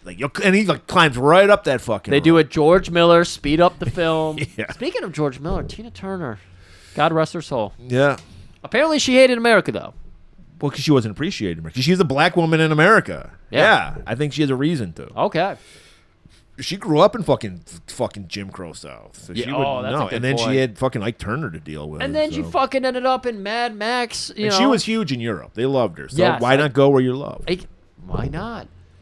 Which is why I pointed that out. By the way, I tweeted about that. I said one of the few good things about Beyond Thunderdome, Tina Turner. God Tina bless Turner her. was fucking great in that movie. Rest in peace. Rest in power. as Rest they in say. power. So now we now we're gonna. What's up with Posey? He's like, Posey, get over here. I don't know about that, Major, because he's like, take this knife. I don't want to touch anything. He's a gentle giant. They're doing Lenny. Yeah, well, a little bit. I mean, I think he's not. He's not supposed to be slow. No, yeah, But- he's a gentle giant. Yeah. He's supposed to be Native American because he calls him an Apache. Oh, okay. And he's just like, no, he's like, it's not even it's still in the scabbard. Just take the goddamn knife. I don't want nothing to do with anything. This seems sketchy. Take the knife. And He takes it, scabbard falls off, and then Reisman's like, great, stab me. I don't want to do it. I don't want to hurt anybody. I don't want. You're not gonna hurt me. Yeah. I'm gonna fuck you up. I'm going to fuck you. And then Reisman starts going into his backstory. What are you in here for? Why did you end up in prison? It's because somebody pushed you. Well, I don't like being pushed. Oh. It's like He doesn't have his full strength yet. Yeah. Okay? My cat just tried to jump on the table Yeah. and fell. We pointed out. Yeah, paw issues. But yeah, so he's telling him, oh, well, I'll start telling about your story. You don't like being pushed around? I'll push you around. Because apparently, and all the other boys, they're just like, yeah, tell us what happened. What did Posey do? Yeah, he's like, yeah, you don't like being pushed? Well, how about I push you? Yeah. I don't like that. He's like, what happened to that guy you pushed? You killed him. He's like, I just punched him. With one punch, and you shattered his fucking jaw. You fucking Ivan Drago'd this motherfucker. You Sonny Chiba, the motherfucker. We got the x-rays back. And he's like, well, I told him not to push me. I don't like being pushed. Well, I'm going to push you. So he starts shoving him, and he's backing him up, and he's going right back to that watchtower they built. And as soon as his back hits it, And then fucking Reisman just flips him over his back, puts his arm behind his back. it reminds me very much of, I can't think of his name, but Brock Sampson's trainer, who is the Hunter Thompson guy. Oh, yeah, he flips him over, and he's like, calm down there, big boy, calm down there. Just patting his head. You okay? Are you okay? Posey, are you with us? And then he's like, I'm here, sir. I'm sorry. So, yeah. So we got a killer who never gets utilized at all. Never. And so, all right. So now we got to get a psych evaluation on these guys. That's right. Kinder comes in to do this. So first he talks to Posey, and he's like, they talk about his anger issues, calms him down. Right. It's going to teach him how to write, because we're at that point of America. You know, he's probably grew up on a reservation. They probably treat him like shit. This was the dregs of society, Yeah, okay. you know.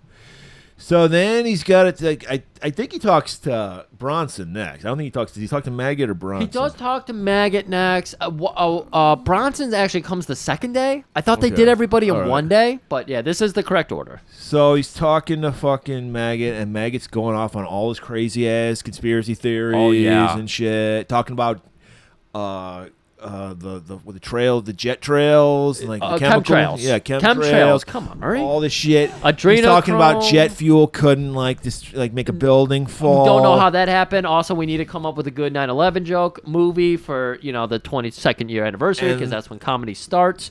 And the guy's like, yeah, okay. But what do you feel about your brethren out there?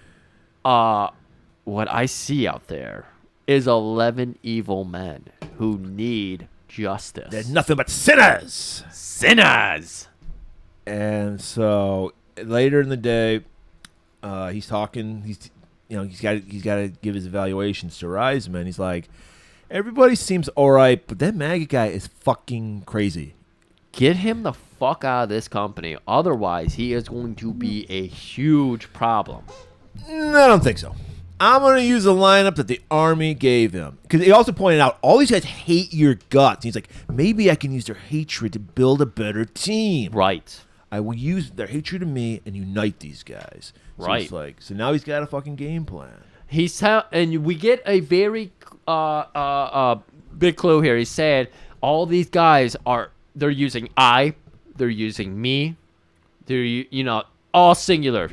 He's like, we got to get them thinking together. So maybe their hatred of me will unite them, like you said. Yeah, and then he talks to Bronson. That's like the scene. You're still jumping. Because he gives. They do it in like 2 different scenes. Well, either way, this happens before we get to our next thing on the notes, because it's not in the notes.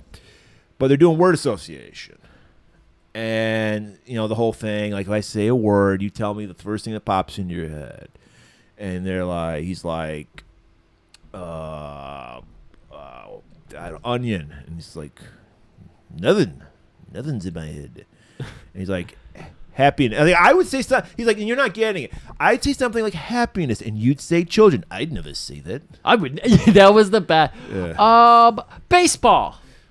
Well, no, he starts saying a bunch of. He's like, machine gun, first baseman. Yeah, that's and then he's like, plant, third baseman, and he's like, you like baseball? This is what's coming to my head. I don't know. I don't know what to tell you.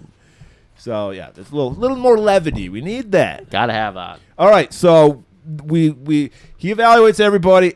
Maggot is no. We got to get rid of this fucking maggot fuck. We go into our next day. We got another scene here. We got another fucking fight stirring up. Apparently, the boys have been shaving with cold water. There is hot water available to them. Right, and Franco always bitching about shit. He's the malcontent of the dozen. He's like, how the fuck am I? That would be rough shaving with cold water. Yeah. But he's like, how the fuck am I supposed to fucking shave with cold water? In fact, I'm not shaving anymore. If you aren't, you motherfuckers got cold or hot water. You got windows, you got doors, you got floors. I want hot water. And then even like Jefferson and Bronson, who we had heat with him earlier, like, he's kind of right. Yeah. I think I'm on his side on this one. So Reisman gets called out, and Reisman comes out there. He's like, what do I hear about you motherfuckers not shaving? Is this right? You're not going to shave anymore? Lines everybody up. He's like, who agrees with Mr. Franco? Step forward. Everybody steps forward, except Maggot's the very last one. Always the last one. Tentative. He's the one that can't really won't. He's the griff of the group who's like, I don't care about these team building things. That's right. I want to go home. I just want to put in my 8 and go home. I don't want to know your name. You're 8 to me. But even Maggot does eventually get in line. It's like, oh, I guess you're all united again for this, huh? Well, you know what? You don't get the fucking shave. How about that? And you don't get hot food. You're going to be eating K-rations for the rest of this fucking training session. Reisman goes into his hut with Kinder, and Kinder's like, oh my God, this is a travesty. And he's like, no, this is the best fucking day of our training yet. Did you hear that? There was no I. There was no me. There was us. They're a team. They're building. It's happening. So then we cut forward a couple days. Everyone's got some stubble now. They're looking grimy. Got flies around them. We got the stink lines going off them. And apparently they got hot food waiting for them. Because they're done with their training here, they're going to go to paratrooping That's school. right. So they give them one, but it's like the Mad Max dog food. It's yeah. Stinky die and fucking heat it up. Franco literally makes the joke because he's the first one because it's Franco. He's the leader after all. He's the hothead. And he gets the slot first and someone goes, what is it? Is it good? Is it good? He's like, I ain't never eaten anything like this before, but I've stepped in it. And it's hot. That's a Jim Cornette joke for you. So, all right.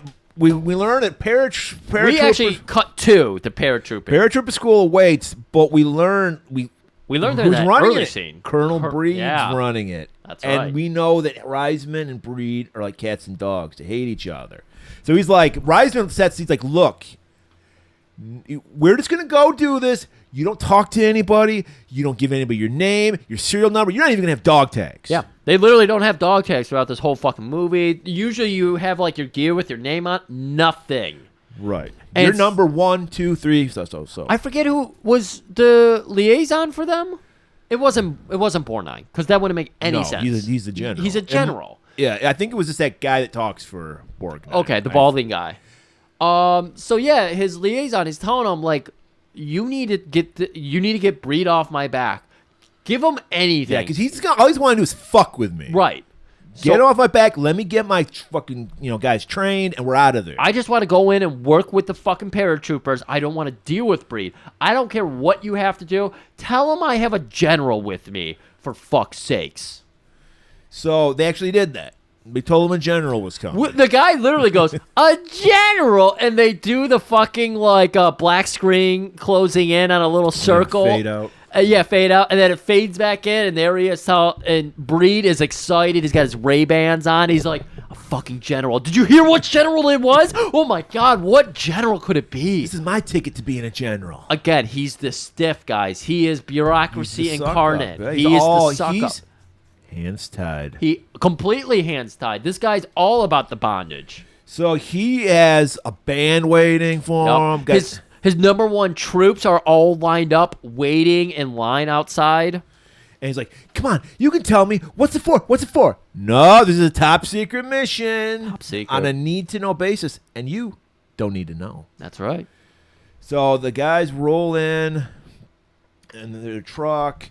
They stop. He's like, play the, because there's a couple false fucking alarms. Yeah, they start playing. We got to have some jokes in this movie because World War II is a little funny. And they roll up, and fucking Reisman's like, oh, shit. That's right. He walks up, because this is how Reisman doesn't know that the liaison told him a general was coming. So Reisman walks up to salute to, General Breed. He sees the whole fanfare waiting here and everything, and he's like, oh, fuck, what am I walking into? Walks up, salutes Colonel Breed, and Breed's just like, where the fuck's the general? And Reisman, his eyes roll. He's like, oh, that's right. That is our angle here. So he goes back to the back of the truck. Which one of you idiots wants to be a general? After telling Breed he's incognito right now because, he's supposed to be part of this mission. Right. He's like, Pinkley, you look like a general. I don't know. Pinkley is literally at the front of the truck. He's the closest to him. You get out here. You're general for today. How do I be a general? Figure it out, idiot. All you got to do is walk down the line, look at his top squadron here. You know the fucking cold. You look them up, you look them down, you nod, and you move on. That's all you got to do. So first he's a little nervous, but then he's like, I could get one over on these assholes. So right. he embraces the role. It slowly starts building him, and he's having so much fun. All the boys are standing in line too, and they're like, Pinkley's gonna be a fucking general, and they're cackling, and they're just feeding. The energy is great here, and so he starts walking down the line. So he's like, General, what do you think of my troops? They're very pretty, Colonel, but can they fight? Of course they can fight! Goes up to one of the goofballs. He's like, where are you from, son? Madison City, Missouri, sir! Never heard of it. Walks on, and they're having a good time, and Reisman's like, you're having too much good time. So he pulls him aside. You pull this shit again, I'm going to bash your fucking brains in.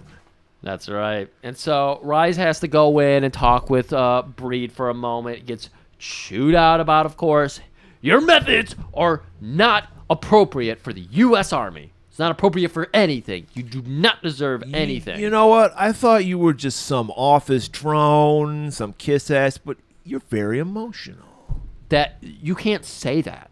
It's facts over feelings, and he's telling him he's emotional. No, you can't do that. In fact, you're kind of being hysterical, like a woman. Ooh. Walks off. So they're doing their training. Breed gets a couple of his goons. Find out who the fuck these people are. All right, so we cut to, and our boys are coming out of the latrine, and who was it? Władysław Bronson. Yeah. He's old. Yeah. He's probably having problems getting it out and everything. No. So he's the last one in the bathroom, and that's when the Breed's goons see their moment. So they go in there and wait for Władysław. I'm going to be another minute, kids. And they're like, who are you? What's your name? What's your serial number? I forgot my name. I don't know. Stop fucking with us. I remember my name. I'm number 9. So they beat the fuck out of him a Where little bit. your dog tags? They're starting to ask him because they reveal his buttons, and they're like, what the fuck? Well, they pull back his buttons to see his chest. Where's your dog tag? I ate my dog tags. Jefferson Poser outside, like, damn, I know Władysław, he has, like, bladder issues, but even he doesn't take this long. That's Let's right. see what's going on. bust in. They see him fucking with Vladislav. Beat the shit out of these people because Jefferson's just like taking them and tossing He like them. fucking. He puts his helmet on and fucking. Posey, Posey gets punched in the helmet, and they do like a whole boing, and they just kick ass. But this is it. They're finally a unit. They care about each other. It's That's right. beautiful. And so they're pulling, they're holding Bronson. They're walking him back out to the truck because they're going down to the airstrip to be flown in, paratroop and everything. And they get in the wagon, and everyone, I'm going to fuck his name up. Brownraw, what is his name? The sergeant. Bowron. Bowron's like, what happened to him? Slipped on some soap. Everybody's slipping on soap. It's the ongoing joke, and I love it. Don't drop it. So they get in the truck, and everyone's like, what the fuck happened? Reisman had some goons try to rough me up to see if I would talk. Did you say anything? No. And Franco doesn't like this, Murray. Why is that? He's like, you guys are falling in line for this Reisman fuck? I told you he's no good. He's no better than that Hitler guy. Ooh. That's the worst thing you could say about a guy. Because they honestly think that Reisman sent the goons to, fuck with Władysław for some reason. So they go through paratrooper training, and now they're back at their old base. We're just relaxing. We got Jimenez playing his guitar. Next day, the mission's the next day. Is it really? Oh, man. That was so quick. they got to get these guys. He's like, fuck. Reisman's thinking, fuck, these guys might all die. I got to get the rocks off at least once. He still hasn't told them the mission. Right. We haven't gotten that far yet. And so he grabs a couple bottles of Jack Daniels. He's like, Maggot doing guard duty? Yes, sir, because he's up in the guard tower. He's like, good. Keep him up there. Yeah, keep him up. He's not going to like what I got planned. So a truck rolls in. Yeah, after he escorts the boys to the MP's hut, air conditioned, fans, TVs, radio, and beds, a floor, fucking pinup girls everywhere. Yeah, there was pornography everywhere. And the boys are just like, wow, this is what the fucking sweet living you guys been doing? Yeah, for one night you can have that, you fucking dirt. We forgot to mention the whole scene where Bowron's like, I guess you guys are a dirty dozen after they said they couldn't shave. We did forget. Yeah. That's what a fucking lame ass podcast would do. Yeah. We don't just do we don't do what you expect. We do it from the heart. We got notes. We do it from the heart. Yeah. Just like Rocky. So no Adrians in our life. Exactly. So the truck rolls in. We hear some giggling in there. We're like, oh, what's going on? Even Maggot, he smells something. He smells that pussy stank. He does. He knows the fog when he smells it. Oh yeah. And they get him out.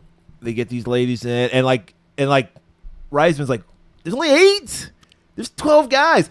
It's the best I could do on short notice. 11. Whores are hard to find. And I think they got 7 ladies. Oh, no, they had 8. They say 7 later, but they had 8. And you counted. Bowron did. He's like, all I could find was 8. Oh, okay. And maybe he just can't count. And so, all right, yeah, like I'm gonna cut Bowron some slack. He was on the schedule. He found what he could find because there's some good ones here. The range is like 8.5. Much in real 9. life, very much real life. Not not a lot of great streetwalkers. This is a night at a bar, but it's like a. And the horror game in wartime was probably they were like making money hand over fist, right? Because guys on leave, Oh yeah, lots of soldiers and everything, So one looked like fucking Mrs. Garrett from Facts of Life. I thought she was the madam. No, she's one of the working girls. But hey, some guys like them old. And then one looked like fucking Bronson in a wig. And then the rest were good looking. Maybe he wanted a second check, and he's like, I appreciate that because most movies we get the hottest like model babes. I know. I like that you said that because when I thought about it, when I was watching this movie, I was like, man, today they would have just got like fucking stunners. Like it would have been a cameo moment for various female actresses to be like, what up? Here's my shit. So he's like, all right, fellas, you know what to do. I'll let you at it. Here's some cups. Here's some whiskey. Here's some pussy. I didn't see anything. Yeah. Fucking Maggot's like, I smell that pussy stank, you sinners. It's so good. I love Telly in this.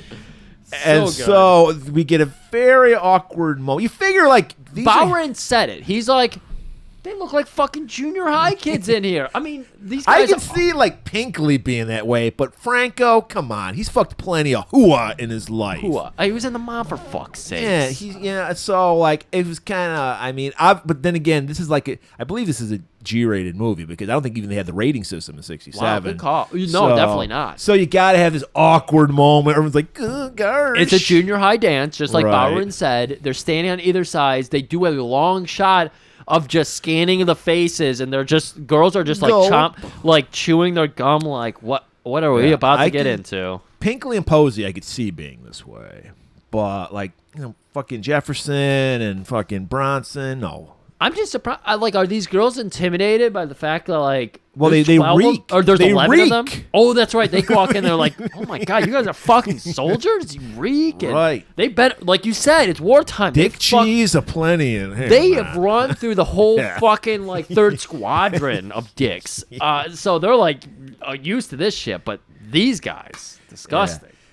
But it's a living. So Franco's like, I'm gonna get laid. He's making sure he doesn't get the two duds. Yeah, he gets the hot blonde. That's the one I would have picked too. And he goes for her. Like, you want to dance? She's like, there's no music. Well, fucking hum. Fucking. So then that breaks the ice, and everybody calms Like you said, it's like a G movie. There's levity Yeah. moments, and it's also we're being sentenced to our death. Basically, since it's a G movie, dancing means fucking. You know what they would be doing in a modern movie is fucking, but they're just gonna be dancing. Right. And he's like, I smell that pussy stinking there, you sinners. So after dancing, we head into the next day. Reisman apparently is out of fucking camp, but Colonel Breed is arriving. He had gotten humiliated, so he's like, I'm gonna shut this fucking shit down. I'm gonna get to the bottom of this shit. That's right. I'm getting names.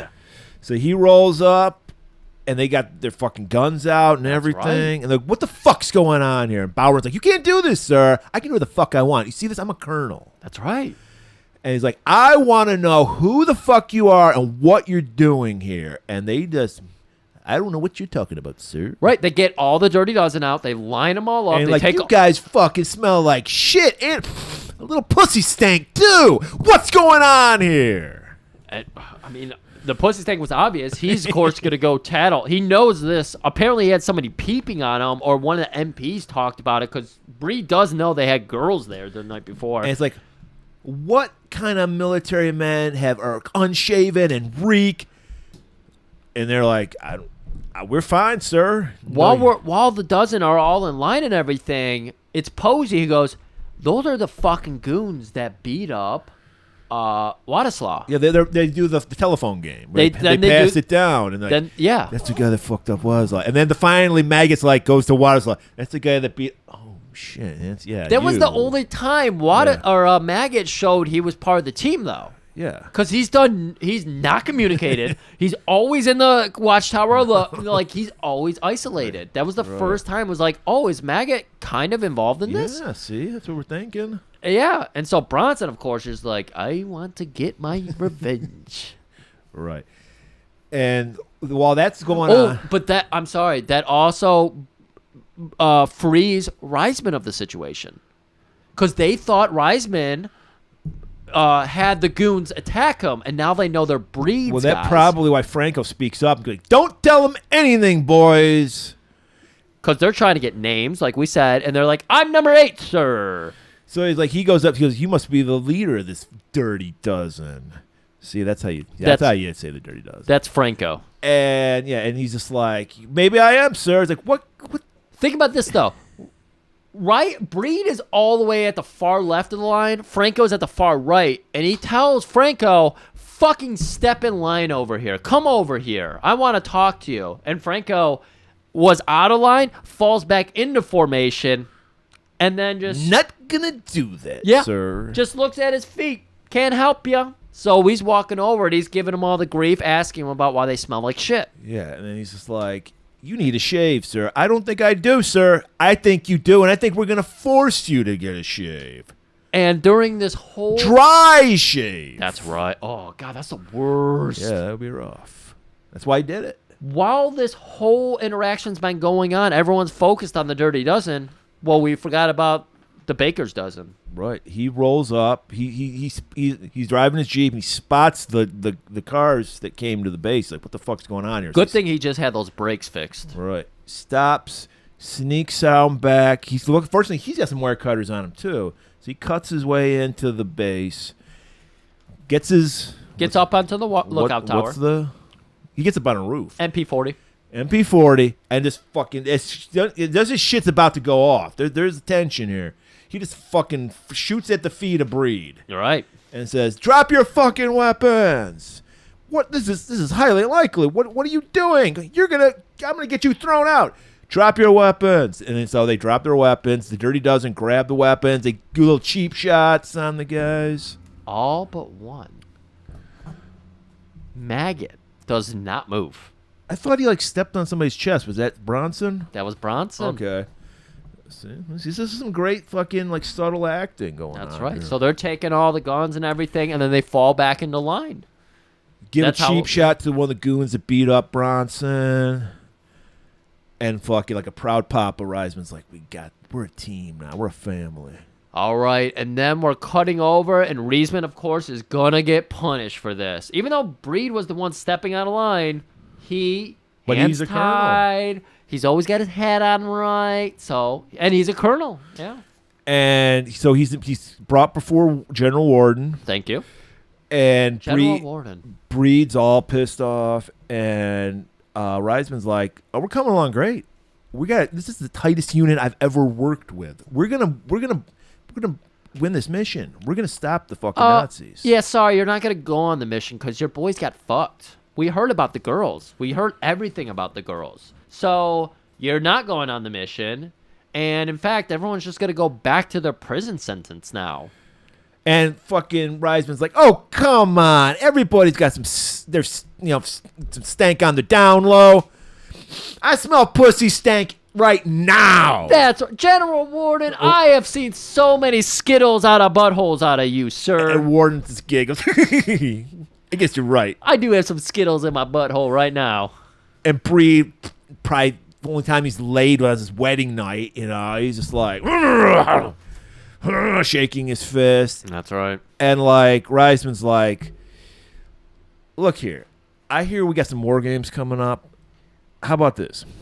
You let me throw my boys in as their own unit, and I'll show you how good these guys are. They'll win the fucking war games. They'll operate as their own squadron. Breed, of course, is leading the other side. He's like, they not only will capture Breed's forces, they'll do it all 12 of them in the same room."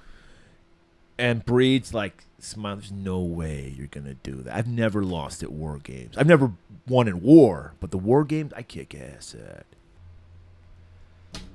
War games have arrived. Our boys are just all piled up in a Jeep, but they're unrecognizable, Murray. Yeah, because they're all cleaned up finally.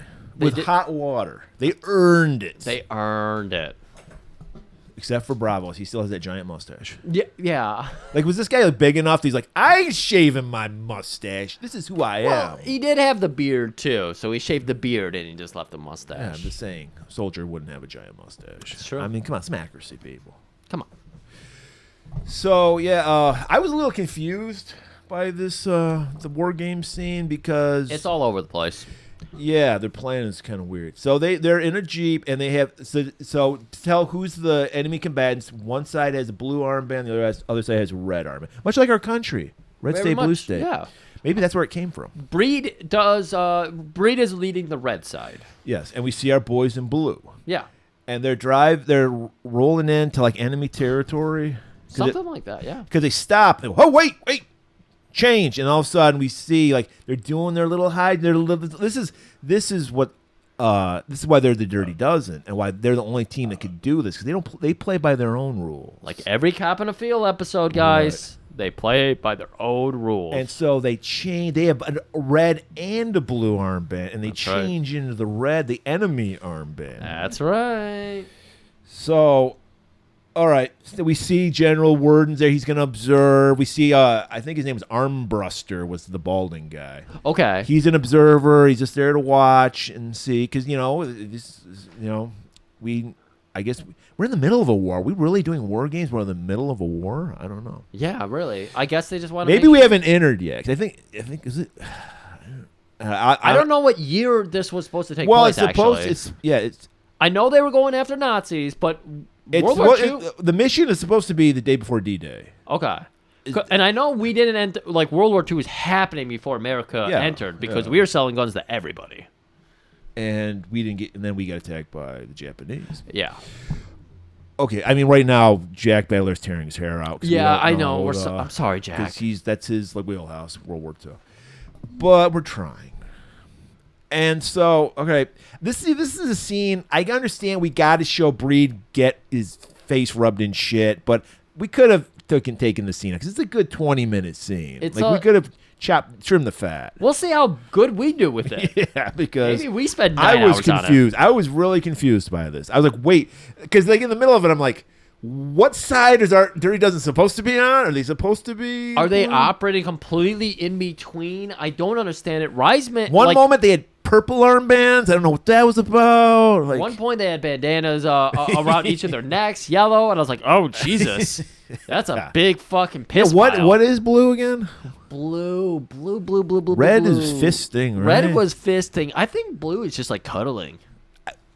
Breed is totally fisting, so it fits that he's red team. Red is definite, yeah. Reisman does catch up with his boys at one point. Like they show up, and he's like, "Where the fuck you guys get this Jeep? We stole it." and so they're gonna go. And that's where we learned that Franco can hotwire a car. It's his skill. Oh yeah, good point. Hey, good job, Bus. So he's like, "All right, guys, my hands are tied." Wink at this moment. Go make Papa proud. Go off and do the war games. So we open up and we got, I believe we have our observer hanging out with Bronson. I don't remember if they have anybody else with him. Maybe Brunslow or whatever his name is. Brunsow. God, I can't remember this guy's name. Bowron's not there. I'm right. Okay. He's not there. But they're looking over a hill and we see, like, they're waiting there and they're saying, "Yep, they're gonna bomb this hill at 3:30 p.m." Yeah, this is where I got confused. I'm like, why are our guys going down this hill that's being bombed? No fucking sense. And then we cut over to Breed, who's like, "It is now the time. Arm the batteries. Shoot the hill." And so they start unloading on the hill as our guys are coming down, even though they knew this is when I don't get this. Yeah, this is confusing. So 7 of our guys come down the hill. And they're avoiding the fire. They're just laying down. And when they finally get to the bottom of the hill, Bronson's like, "What took you so long?" Because they should have ran through the fire. Yeah. So the Jeep they stole, they turn it over, and then they blow it up. And that was not the same Jeep though. They get a different Jeep. So they all meet up, and the observer's like, "Shit. Well, what's the point now?" And they're like, "Well, we're gonna go down to this hill, and then we're gonna wait there." I mean, I think the hill thing was they're sneaking into enemy territory. Yes. So they're behind enemy lines. That's what it's supposed to be. And they got that way because they had the red armbands on. Right. Okay. They see that, like, the observer sees them switch armbands, and he's like, "I don't think you're supposed to do that." And he's like, "Well, we just did." And then he's like, "I can't intervene. I'm just an observer." And then this Armbruster just hands tied, crosses his hands. Then we cut to a crossroads, and there's General Worden's Jeep rolls up, and he's like, "The fuck are you guys doing here? We're waiting for a Jeep with 3 guys and a gun." "You are?" And then he sees a little twinkle in Worden's eyes. Skittles fall out of his hand. He's like, "Gotcha, wink. I'll be up in Colonel Breed's base." Guys, of course, if you ever see somebody with a rainbow bandana, that's what it means. They taste the rainbow through their rectum. Well, that's almost similar to Fucky Charms, but with hard candy. Exactly. And so he takes off to Breed's base. and the guys flip over the Jeep, blow it up. So Breed's like, what? He sees the smoke. Who's going in that Jeep, Murray? Let's detail this. It's one of the nobodies. Bronson, Posey, or no. Not Posey is in there, yeah. You're right. Yeah. Franco has to leave because they're like, he fucking knows you. Breed knows you. Yeah. So Pinkley and Franco got to leave because because Pinkley did that little joke with the general. Thing. So he knows those guys. So like make yourself scarce. So they get one of the nobodies as the fourth. They remove the mounted gun, and then it's Jefferson obviously can't go because he's the one black man in this military. I never saw another black man in this movie. Yeah. Well, they were segregated in the early days of the war. So, yeah. So you get, which is why I really tangent. There was a movie, I think it was called Overlord. It came out like 5 or 6 years ago, where it was set in World War II, and it was supposed to be like the Nazis were using monsters or some shit. It was a dumb fucking movie, but the lead was a black guy, and it already took me out because I know we live in diverse times now. Yeah, but. No, there wouldn't be a black guy in this unit because they were segregated. So I don't care if the Nazis are like using monsters and shit. It took me out. That was still it. That's where you drew the line. I didn't even finish the movie. I was so disgusted. Good for you. So I'm lost. Go on with the. So we get plan. Like Warden, like you said, he's all giggled about this. Like, oh my God, you guys are pulling some shit here. And he's like, I'm gonna go now before I see too much. He takes off and he goes straight to Breed's headquarters. Yeah. And now our boys are getting in, and you got Bronson telling Jefferson, you make sure you're there with the ambulance. Like at X time, you gotta be there. It's like, of course, I'll be there. We go further down the line. This is where, like you were talking about, Bronson flips the car over. Everybody gets out. They're like dressing Posey, like putting bandages on him. They got ketchup they're spraying on him. Then they're starting a fire. Maggot was with them as well. Right. So Breed sees the smoke coming from the fire, and they all fucking hear it. Right. They're that close. And he's like, "What the fuck's going on?" So this is the. So then when they go later on, he believes that there was a car accident. Yeah, and they're close enough where Bronson and other guy will come running into the town, and they're telling or the headquarters, and they're telling them like, hey, this is fucked up. Our orders were to come down here looking for X, Y, and Z, and the other guy fucks off, and Bronson's left there with Colonel Breed. And so Breed's like, come into my headquarters. Come into my office over here. And he asks him, what's your name? Serial number. Name, rank, and serial number. And he rattles it off. He gives him a name. Yeah. Not his name. And a number. And orders. Like, he's got it all. And he's like, that's confidence. We've said it. You just go in with confidence. People believe you. And fucking Breed believes him. He believes this guy's really on his team. He's got the red armband. He likes fisting. That's right. Breed leaves him. So, those guys are there, and then Posey, an injured quotation mark, Posey gets brought in on a gurney, and they're like, we got to get an ambulance for this guy.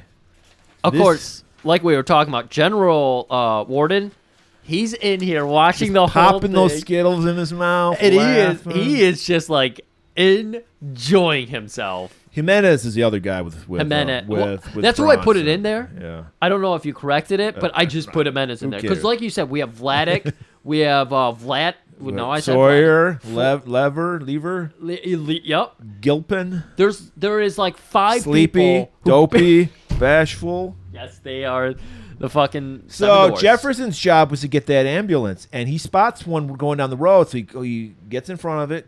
Well, that was part of the plan, of course. Yeah. They were heading to the car accident. So there's only one road to get to the car accident. Right. And he's like, we're taking over. And the guy's like, wait, what are you talking about? We're like, there's a guy who's been hurt. We're not part of the game. Right. We help both sides. And Jefferson does this so well. Likely story. You guys are probably trying to sneak behind our lines as medics. And he's like, no, this isn't part of the game. And he looks over, and Observer's with him. Yeah, Armbruster comes out. Yeah. And he's giggling a little. Right. And the medics are like, tell them there's serious accident up ahead. And he's hands tied. Yeah. I'm not an umpire. I'm just a observer. So they tell the guys to get out of the truck. They handcuff him to a tree, and they jump in the ambulance, taking off. And then Armbruster, he's like, you coming with us? Fuck yeah, I am. There's no more room in the fucking wagon, so he is actually just holding onto an open window, standing on the side by the passenger door. He's going along. I mentioned this because they're speeding. Like, they're a little late. They're George Millering it. Yeah. And so they're trying to get down this road fast. And there is a moment where they fuck with Observer. Well, and Franco's like, get this loser out of here. Yeah. And shakes him off. Yeah. And he does a fucking flip, Pratt fall into the forest. But he still loves it. He's laughing. He's running on a injured leg now. And he's like, oh my God, I got to get into town and see this shit. So they pull up to Breed's headquarters. That's right. Hop out. We still got like a whole thing going on with Posey. They're like passing off syringes or pens or something. Yeah, I didn't know what I didn't get what the fuck. I think that must have something to do with the war games. Maybe that was the thing you had to get to win it. I have no fucking clue. But they're stealing all this shit. We got a lot of like nodding and everything. And then our ambulance arrives. And they pop out, and then they fucking like they're going to go help Posey, and then they whip out their guns. Even fucking Bronson whips out a gun. You're captured, sir. That's right. What? What is this? All 12 of them. And then fucking Armbruster, he's running up. He looked in the window. Got busted. He gotcha. Safe. Like an umpire. Compliments of Major Reisman. Reisman!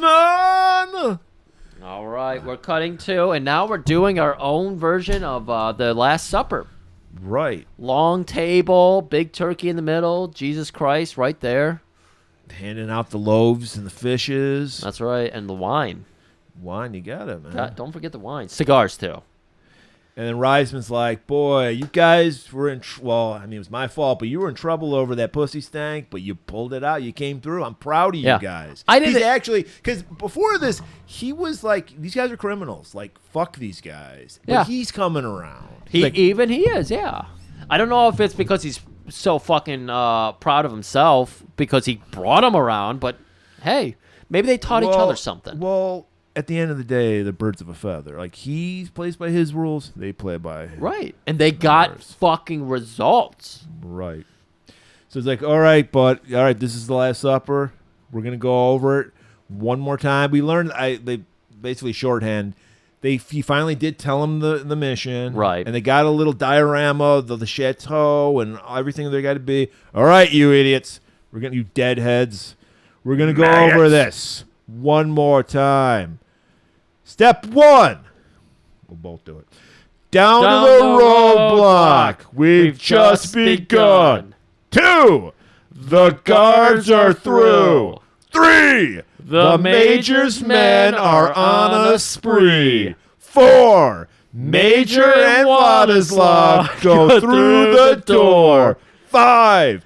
Pinkley stays out in the drive. 6. The Major gives the rope a fix. 7. Vladislav throws the hook to heaven. 8. Jimenez has got a date.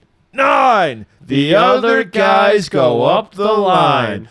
10. Sawyer and Gilpin are in the pen. 11. Posey guards points 5 and 7. 12. Ladislaw and Major go down to delve. 13. Franco goes up without being seen. 14. 0 hour. Jimenez cuts the cable. Franco cuts the phone. 15. Franco goes in where the others have been. 16. We all come out like it's Halloween. That was our first read in a while, and I didn't even laugh. And he's like, all right, one more time. And then they keep going over, drilling, because he knows these guys are idiots. I mean, look at Pinkley. Look at Pinkley. All right, so we're cutting to it is the night. Big jump. It is the D-Day Eve. It's their D-Day. D-Day for D-Day. That's right. They're in the airplane. They're talking it over a little bit. Are you afraid of the nighttime jump? No. I'm afraid of not coming back. So they parachute down and they meet up at the landing zone. We got a rendezvous point. Reisman's waiting, of course, on Ladislav and Jefferson. Bronson and Jefferson. And he's like, where the fuck is Jimenez? Didn't make it. He hooked up on a tree, broke his neck. So we're already down to 11. Right off the bat. Like we've been talking. Well, like we just mentioned, step 10 involves Gilpin specifically.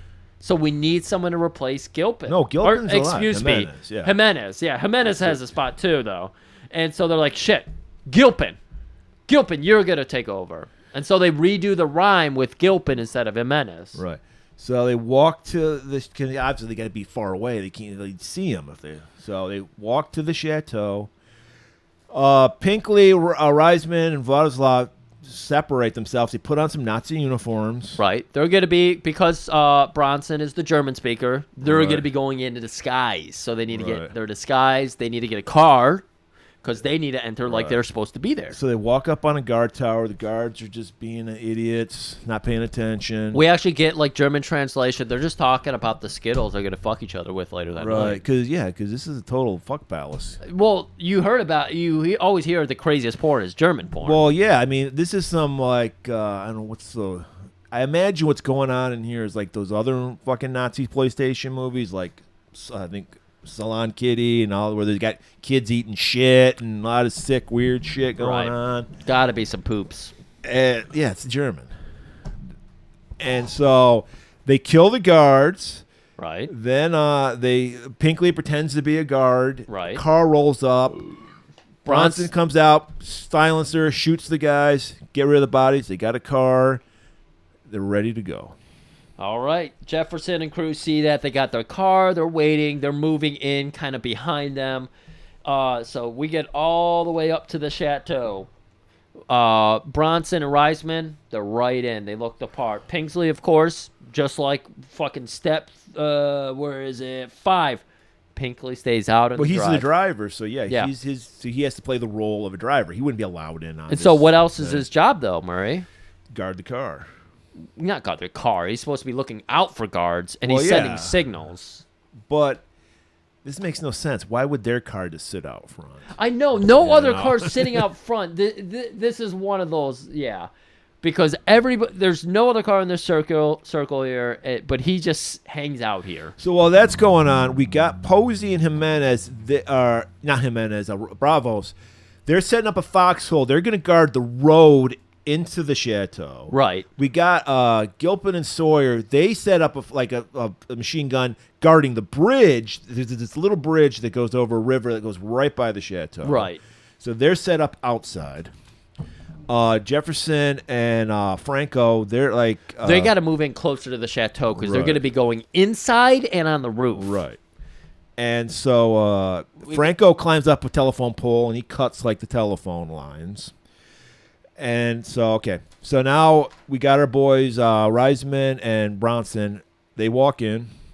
They have to sign in. They don't know what name are we going to use. So Bronson just improvises and goes to write something and spills the the ink all over the book. That's all right. And they're like, whoops. And the guy's like, oh, all right. It's, these guys will bring you to your room. 'Cause Right. Everyone gets their own fuck room. So, of course, Bronson's holding his own. He's speaking his German and everything. And then they're quietly walking along. They got their bags and everything.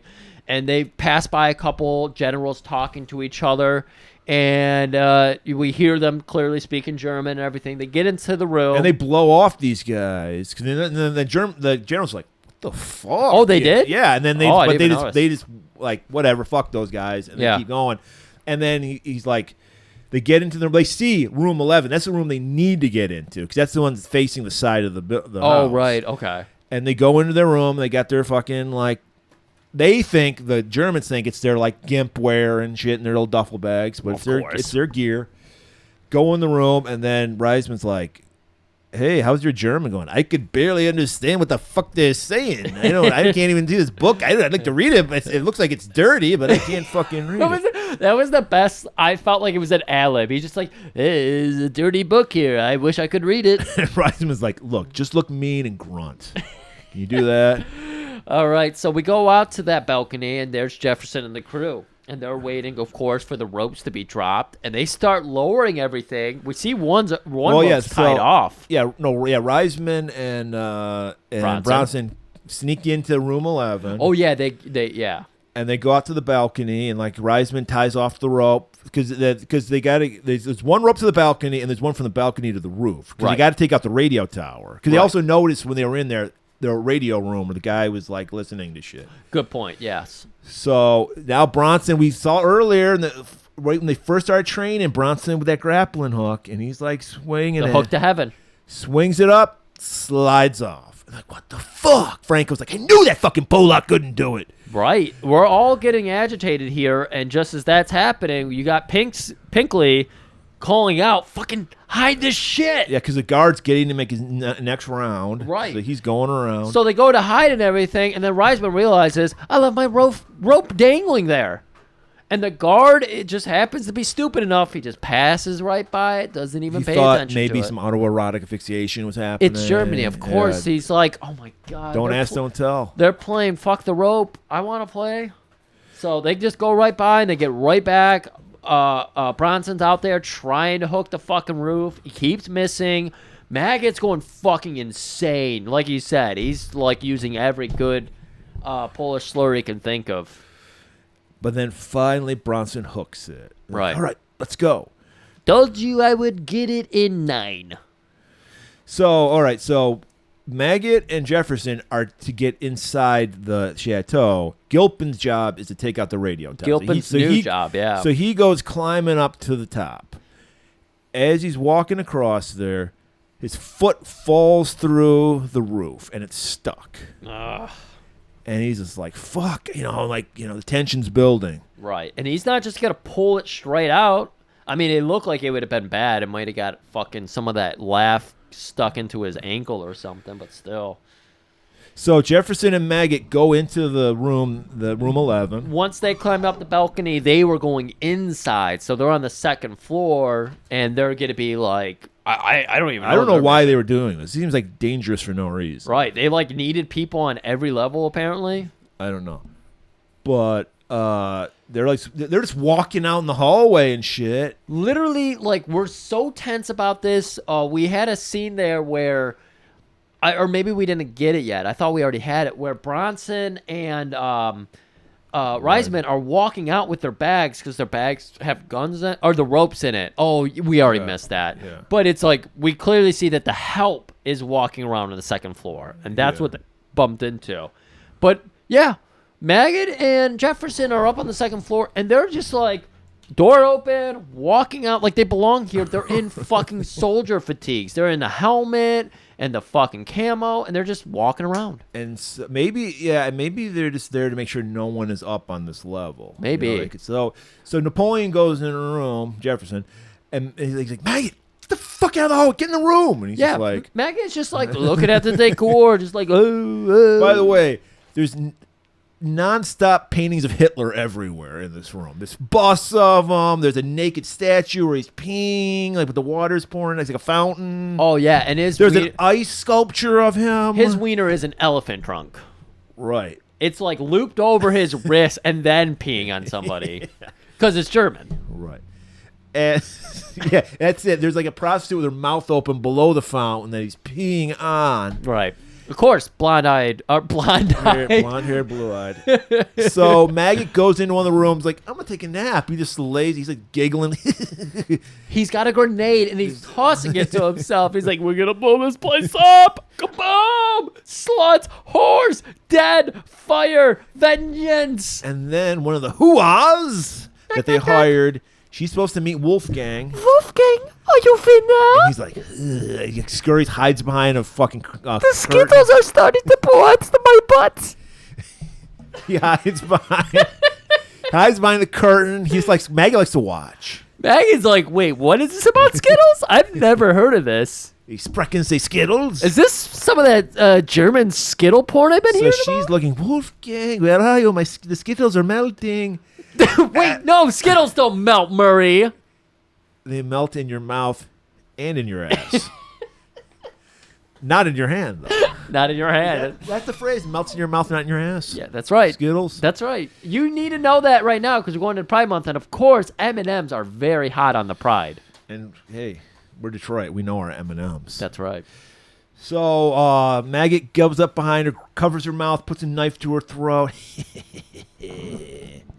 Walks her out into the hallway. Right. He is so far gone. He's got her out in the hallway, and we're seeing, like, I think we get a cut of, like, Bronson and Reisman down there, and they're just trying to chew the fat with everybody. Yeah, and there's some drunk fucker stumbling up on Reisman because he's like, check out the radio room. Well, yeah, they're both down there holding, like, keeping it cool and just trying to act the part and everything, make sure everything's good on the ground level and all that, and maybe scope it out or whatever.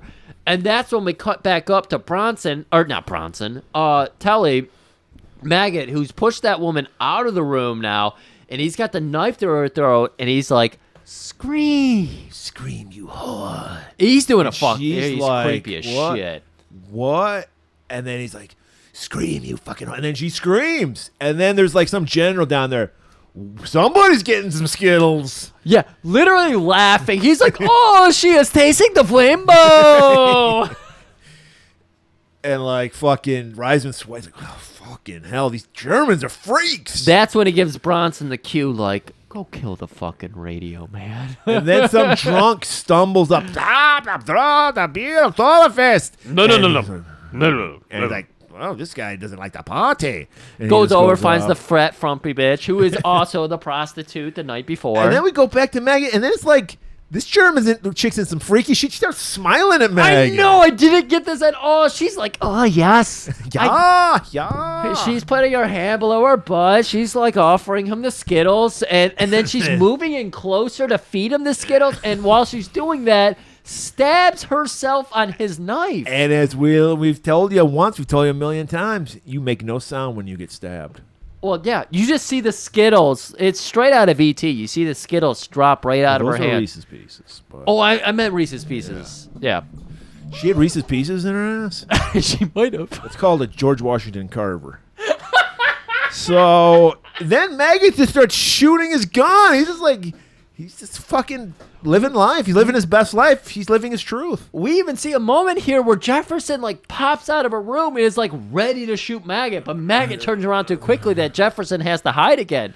So it's like, we gotta fucking plug this idiot. He's about to ruin this whole thing. Right, so Jefferson goes into a room, football tackles through a door, goes to the other room that's on the other side of Maggot, comes out, shoots Maggot. Well, that's going on. Gilpin, at this point, I mean, I guess a lot of these guys are just idiots. If I was Gilpin, because he's like, his job is to take the radio out, and his foot's still stuck, I would have just shot around where my foot was to get my foot out. He's like, I can't do that. He just starts chucking grenades at the radio tower. Right. The guy starts calling out, to the Nazis to come rescue them. Bronson comes up, shoots the radio guy, but he got the message out. Alarms are going off. It's going crazy. Everything. Anarchy. Nothing is going as planned in our 16-step plan. Hell is broken loose. Pinkley takes out some guards outside, but he gets shot in the back by the guard that was walking around. Because there was a scene where the guard's like, hey, cigarette, give me a cigarette. And he's just like, fuck He off. just wanted a light. Yeah. Yeah, so I don't get that, but whatever. So Pinkley gets shot in the back. Bowen takes his place. He's shooting anyone who comes out the front door. That's right. He shoots the alarm, shuts that off. Right. Jefferson kills Maggot, so Maggot's out of the... On the main floor, all the Nazi officers are told, go to the bunker, go to the bunker. Right, their panic room they got. And we've got Reisman and Bronson, of course, on the main floor, and they're looking at each other like, we got to go down there. And we get a shot of Reisman look up at the balcony before he's heading down. Because Bronson is just walking away from killing the radio control guy. And we're starting to get cuts of guys like, I don't know about this motherfucker. So they're being noticed. They're on watch. But he gets the nod off. Reisman gets the nod off to Jefferson. They're trying, Reisman and Bronson are trying to, peel off now. Be like, fuck, we got to go down there now. Well, that was the plan. The plan in here was at some point it mentions them go down to the Delve. Okay. Bronson and the Major go down to Delve. Well, they go down in the bunker, and we notice there's all these signs. There's like this is like an ammo depot and explosives and shit. And they're like, "Fuck, I got an idea. I think we can do something with this explosive shit." And then there's another room where everybody goes to hide. Right. This is like basically, guys. What you are seeing is the Laserdisc vault. We have lots of explosives Because we don't want anyone getting them. It's like a kill switch. If you go in there without the proper code, it blows up. Right. I don't know why we have that level of security, but because hey. we have the. You know what people want? Our fucking. We got Laserdiscs no one even knows about movies. No one's ever exists. Yeah. We got cuts of movies you didn't even know there were fucking. That's right. Special cuts for. You've heard of Schadenfreude. You haven't heard of Skittlefreud yet. We actually have the Quentin Skittlefreud. Tarantino director commentary. He doesn't do that. That's right. Except for us. That's right. So all right, so they got the upper part of the house taken care of. All the help is put out. The guards that who weren't like officers, so they couldn't go into the bunker. Yes. They're left to protect them. Right. So they have their Nazi uniforms on and everything, and then you have like the legit like French made level help staff there. Yeah, they're literally French people, so Yeah. they're gonna be able to be let go. Yeah, they Reisman or whoever was giving the order was like, let the Frenchies walk and kill the fucking germs. Right. And then, before this happens, Reisman pretends he like turns his ankle because he doesn't want to go into this room and get locked in with these You're right. guys. Yes. So there's like two guys that are sit there to guard the door. Right. So they turn around, they shoot the Nazis. The guys and then they shut a door and lock the Nazis into this room. And they go upstairs. I don't know why they needed to do this. This was a weird scene because they have the uniform on, but they have their pants on underneath. Well, I guess you want to make sure like your guys don't think you're one of the Nazis. So, That's got to be They it. strip down into their now they're in their army uniform, and they tell Vladik, kill the fucking Germans, let the French go free. And all of a sudden he's like, I can't kill anybody now. Vladik barely had a story to begin with, but his story now is I can't do it. He's like, no, I'm telling you to kill the bad guy, and he's like, well, no, right now they're not bad guys. They're just looking at me with those. Bronson's also like, well, I guess we're fucked. They're in there. He's like, they gotta fucking breathe, don't they? Let's find some air vents. And right. They figure it out. It's like, okay, there's a courtyard over there. We just got to get all of our forces over there. There seems to be nobody out here. We killed like everybody. So they have these like air vents, like 6 air vents. Like, get the tops off them. We're gonna throw our grenades in there, and we're gonna blow these fuckers up. But as they're getting ready to do that, there are some guards, and There's a sniper in a bell tower. There's a sniper up in a bell tower, and he takes a pot shot at Bowron, misses, hits a tire, but it's like, fuck, we got to be careful about this, and so it's getting a little crazy here. There's not a lot of forces, but there's enough forces to make this really tricky. So they're trying to get these tops off of these air vents. They're getting them off. They're throwing in grenades. They got like a fucking bag full there. So he's like, don't pull the fucking pins. Just throw them in there. It's insane. Yeah, because Jeffords is trying to pull the pins. He's like, oh, no. We gotta make this absolutely fucking torturous for them.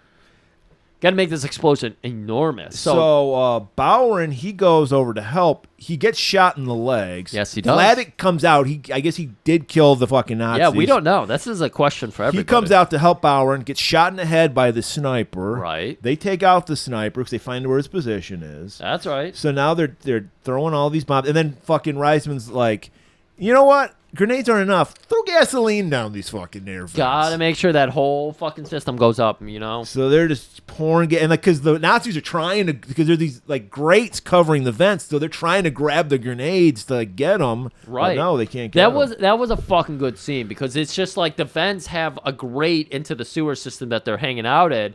And so they're like reaching up, trying to pull the pens out. It looks like fucking chickens trying to get the feed. It was good. I liked it. Meanwhile, backup is finally showing up. So we got Posey and Bravos guarding that road. They start opening they got bombs blowing shit up. They're blowing up the one road, so it creates a blockade. The cars can't go around it. Shooting off flares to let our boys know that the fucking backup is coming. Right. There is backup. It is on its way. It's filtering in. So what happens is basically there's a firefight, and eventually Posey, who we never see again, you don't even see him die. No. Him and Bravos get killed. Yeah, apparently. So then the Nazis they can get close, they get closer, but we also have Sawyer and another guy guarding the bridge, so they're now trying to keep this army back. Okay. So, but they have to turn around because we have all these fucking snipers everywhere, so they're trying to hit the snipers. It's fucking chaos. It's absolute chaos. We're finishing up with the grenades, though, and Reisman's trying to tell Franco, find us a fucking car. We need to get the hell out of here. And he's like going through the cars. He's like, I can't find anything. I don't speak German. I can't hotwire it. No, he's like, can you believe it? Because like most people would just leave the keys in. He's like, they're so uptight Germans. They actually take the keys out of the fucking cars. Right. And then he goes, oh my sweet lord. And he spots it is a tank carrier on tread. It's a giant treaded car. It's like a truck that has two wheels in the front and a tank tread in the back. I didn't even notice the wheels. I thought it was just all tread. And so, like, he starts it up. He's like, all right, let's get the fuck out of here. Yeah, the keys are in there. And then we see that it's got, like, a trailer with a fucking giant, massive machine gun. He's like, idiot, unhook that fucking thing. Because Reisman's like, I'm driving this fucking thing. Reisman goes full Mad Max. He's like, I'm driving, getting back. And then they pull up a few feet and he goes, get that unhinged.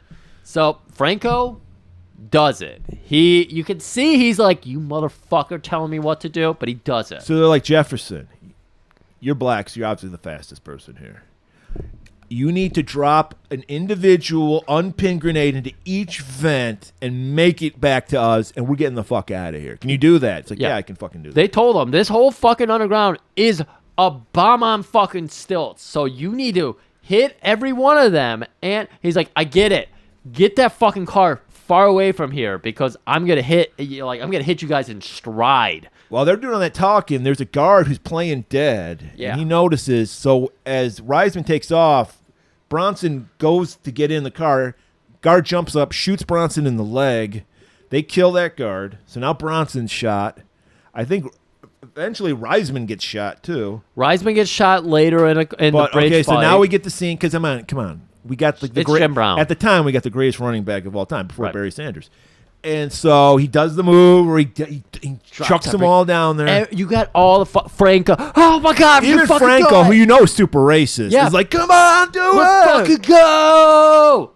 And then just as he's puts the last grenade in, gets wiped out, taken out. He's got like 10 feet left to get to the fucking truck, and his legs get shot out. His head gets blown off. It's a travesty. Rated G movie. At this point, the army, the backup has gotten through. They've gotten over the bridge. They got these little look like something from a video game. These little armored little cars. They're like Volkswagens with giant iron shields on them, and little cutouts for them to put their guns in, and they're just firing off. And we got this weird gunfight now where they're in this convertible type conveyor, transport vehicle. And we got like soldiers everywhere too. Yeah. And so the guys that were guarding the bridge, like, fuck it, we got to get out of here. So they try to go under the boats under the bridge. And they're like, we're going to get out of here with a boat. Right. So they jump in the bridge. It's like Sawyer and one other guy. I don't remember. Like Nobody's. Lever. Yeah. And they like get out, get shot. The boat blows up. They're fucking dead. Oh, they did die. Yeah. I missed it. They get shot first, and then the boat blows up. Okay. So there's just so much going on. So at this point, of the Dirty Dozen, all we have left now are Bronson, Reisman, Bowron, and that's it. Yeah. Oh, and Franco. And so, fucking, they got to get over the bridge. When they say those little Volkswagen tanks. He's like, I'm in fucking Bigfoot right now. He just drives, fucking knocks the fucking little car off the bridge. Right. And that's it. They're home free. Franco's like, we did it. We fucking did it. Well, it just so happens that we've been looking at a little guy who's been creeping and crawling on the bridge like a little fucking troll. And as soon as that fucking conveyor truck crosses over the bridge, he steps out. I'm going to shoot you in the head. Time to pay the troll toll. There we go. Shoots fucking Franco in the back. He goes down, and we get Bronson. Reisman. They just have a quick moment, and they just keep trucking. And then we fade out. They get away. So now we're in like an army hospital. Our boys, Reisman got shot in the shoulder. Don't worry, it was the left shoulder. Right through. So he's like, but he's like actually showing some signs of injury. Unlike like in a movie nowadays, it would be like, just cauterize it. I'm fine. I'm all right. He's got his arm in a sling. Bronson's got his leg in a sling. They're hanging out. They're reading the paper and everything. They come in. They're telling them, hey, you guys are free. You get to... Warden's like, great job, guys. I knew you could do it. All these people didn't believe in him are now like, fucking, I knew you could do it. In fact, thankfully, my plan I came up with, Project Amnesty, worked. General Warden playing the role of Adrian Barbeau. Wait, not Adrian Barbeau. Balboa. Constantly saying, no, you can't do it. As soon as you do it, I knew you could do it. Warden believed in him. It was his right-hand guy did not believe. Yeah, you're right about that. You're right about that. And so they're like, guess what, guys? Sentence is commuted. You're still in the Army. You still got to fight. Yeah. But your record's clean. You're back to the ranks you had before all this shit happened. Right. Fuck this shit. Yeah, fuck that shit. And that was fucking Bronson. He's like, I could get used to killing generals because he's like, that's all I get. I get to go back out in the fucking front. That's right. As an officer, though, at least. So, fucking travesty. What we do to our soldiers, how we get farther in the military ranking, it's probably bullshit. It's probably all bullshit. I don't know. I don't live that life. But it's awful. I'm glad we don't have the what's it called? Draft anymore, at least. Well, they could reinstate that anytime they wanted to. Well, I'm way too fucking old, so I don't give a fuck. Yeah, that's a good point. At least I'm 36 now. Yeah, they can still. If it was like World War III level, you'd go. Oh, you think so? In Ukraine, anybody like 60 and under has to fucking fight. Shit. So I'd with our advanced metrics, if they figure out my BIMs, they would put me in the front lines. You're in better shape than your average 20-year-old. Most average 20-year-old is probably like 50 pounds overweight. So you probably would go. No, it's true. I would go. And I have leadership skills. I have pod skills. I could be on the radio. I could be hacking. Oh god damn it! I need to. Well, see, I'm gonna cut this thing. from the podcast because they're fucking getting in on it. Yeah. Yeah. All right. Hey, war is hell. Yeah. I want everyone to know we're gonna leave you off with the forces we lost. They did a nice little thing at the end of the movie here where they said, "Hey, Memorial Day, let's remember our lost soldiers of the Dirty Dozen." Right. So we'll leave you at that. But until then, we got next week's movie. Oh no, I know. I was leading you to that. All right. This was kind of a war is hell movie, so we need a war is fun movie. This is a movie. We're going to get a lot of listens to this one because this is a cult classic. I've never seen it. This is a cult classic. This is a cult classic, which I've never seen. But I remember it distinctly because when I was a kid, whatever year this came out, the back page of every comic book had an ad for this fucking movie. I love that. I love reading my old comics, like the Ultimate Marvel comics. That was my heyday, and seeing all the ads in there. That's the best. Bruce Boxlight, I think that's his name. Bruce, that's not a name. I think it's Bruce Boxlight.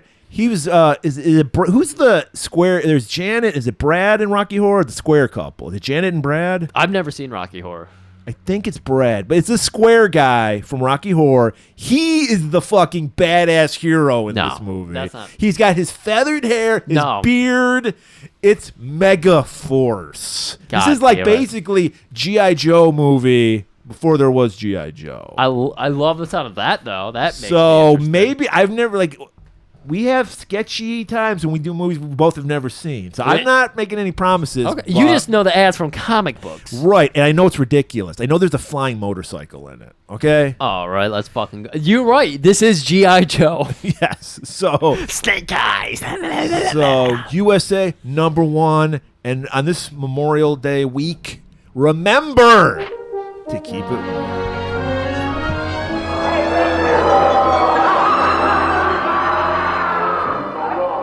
Franco, VR. Vladik, M. Jefferson, RT.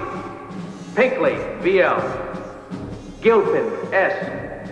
Posey, S.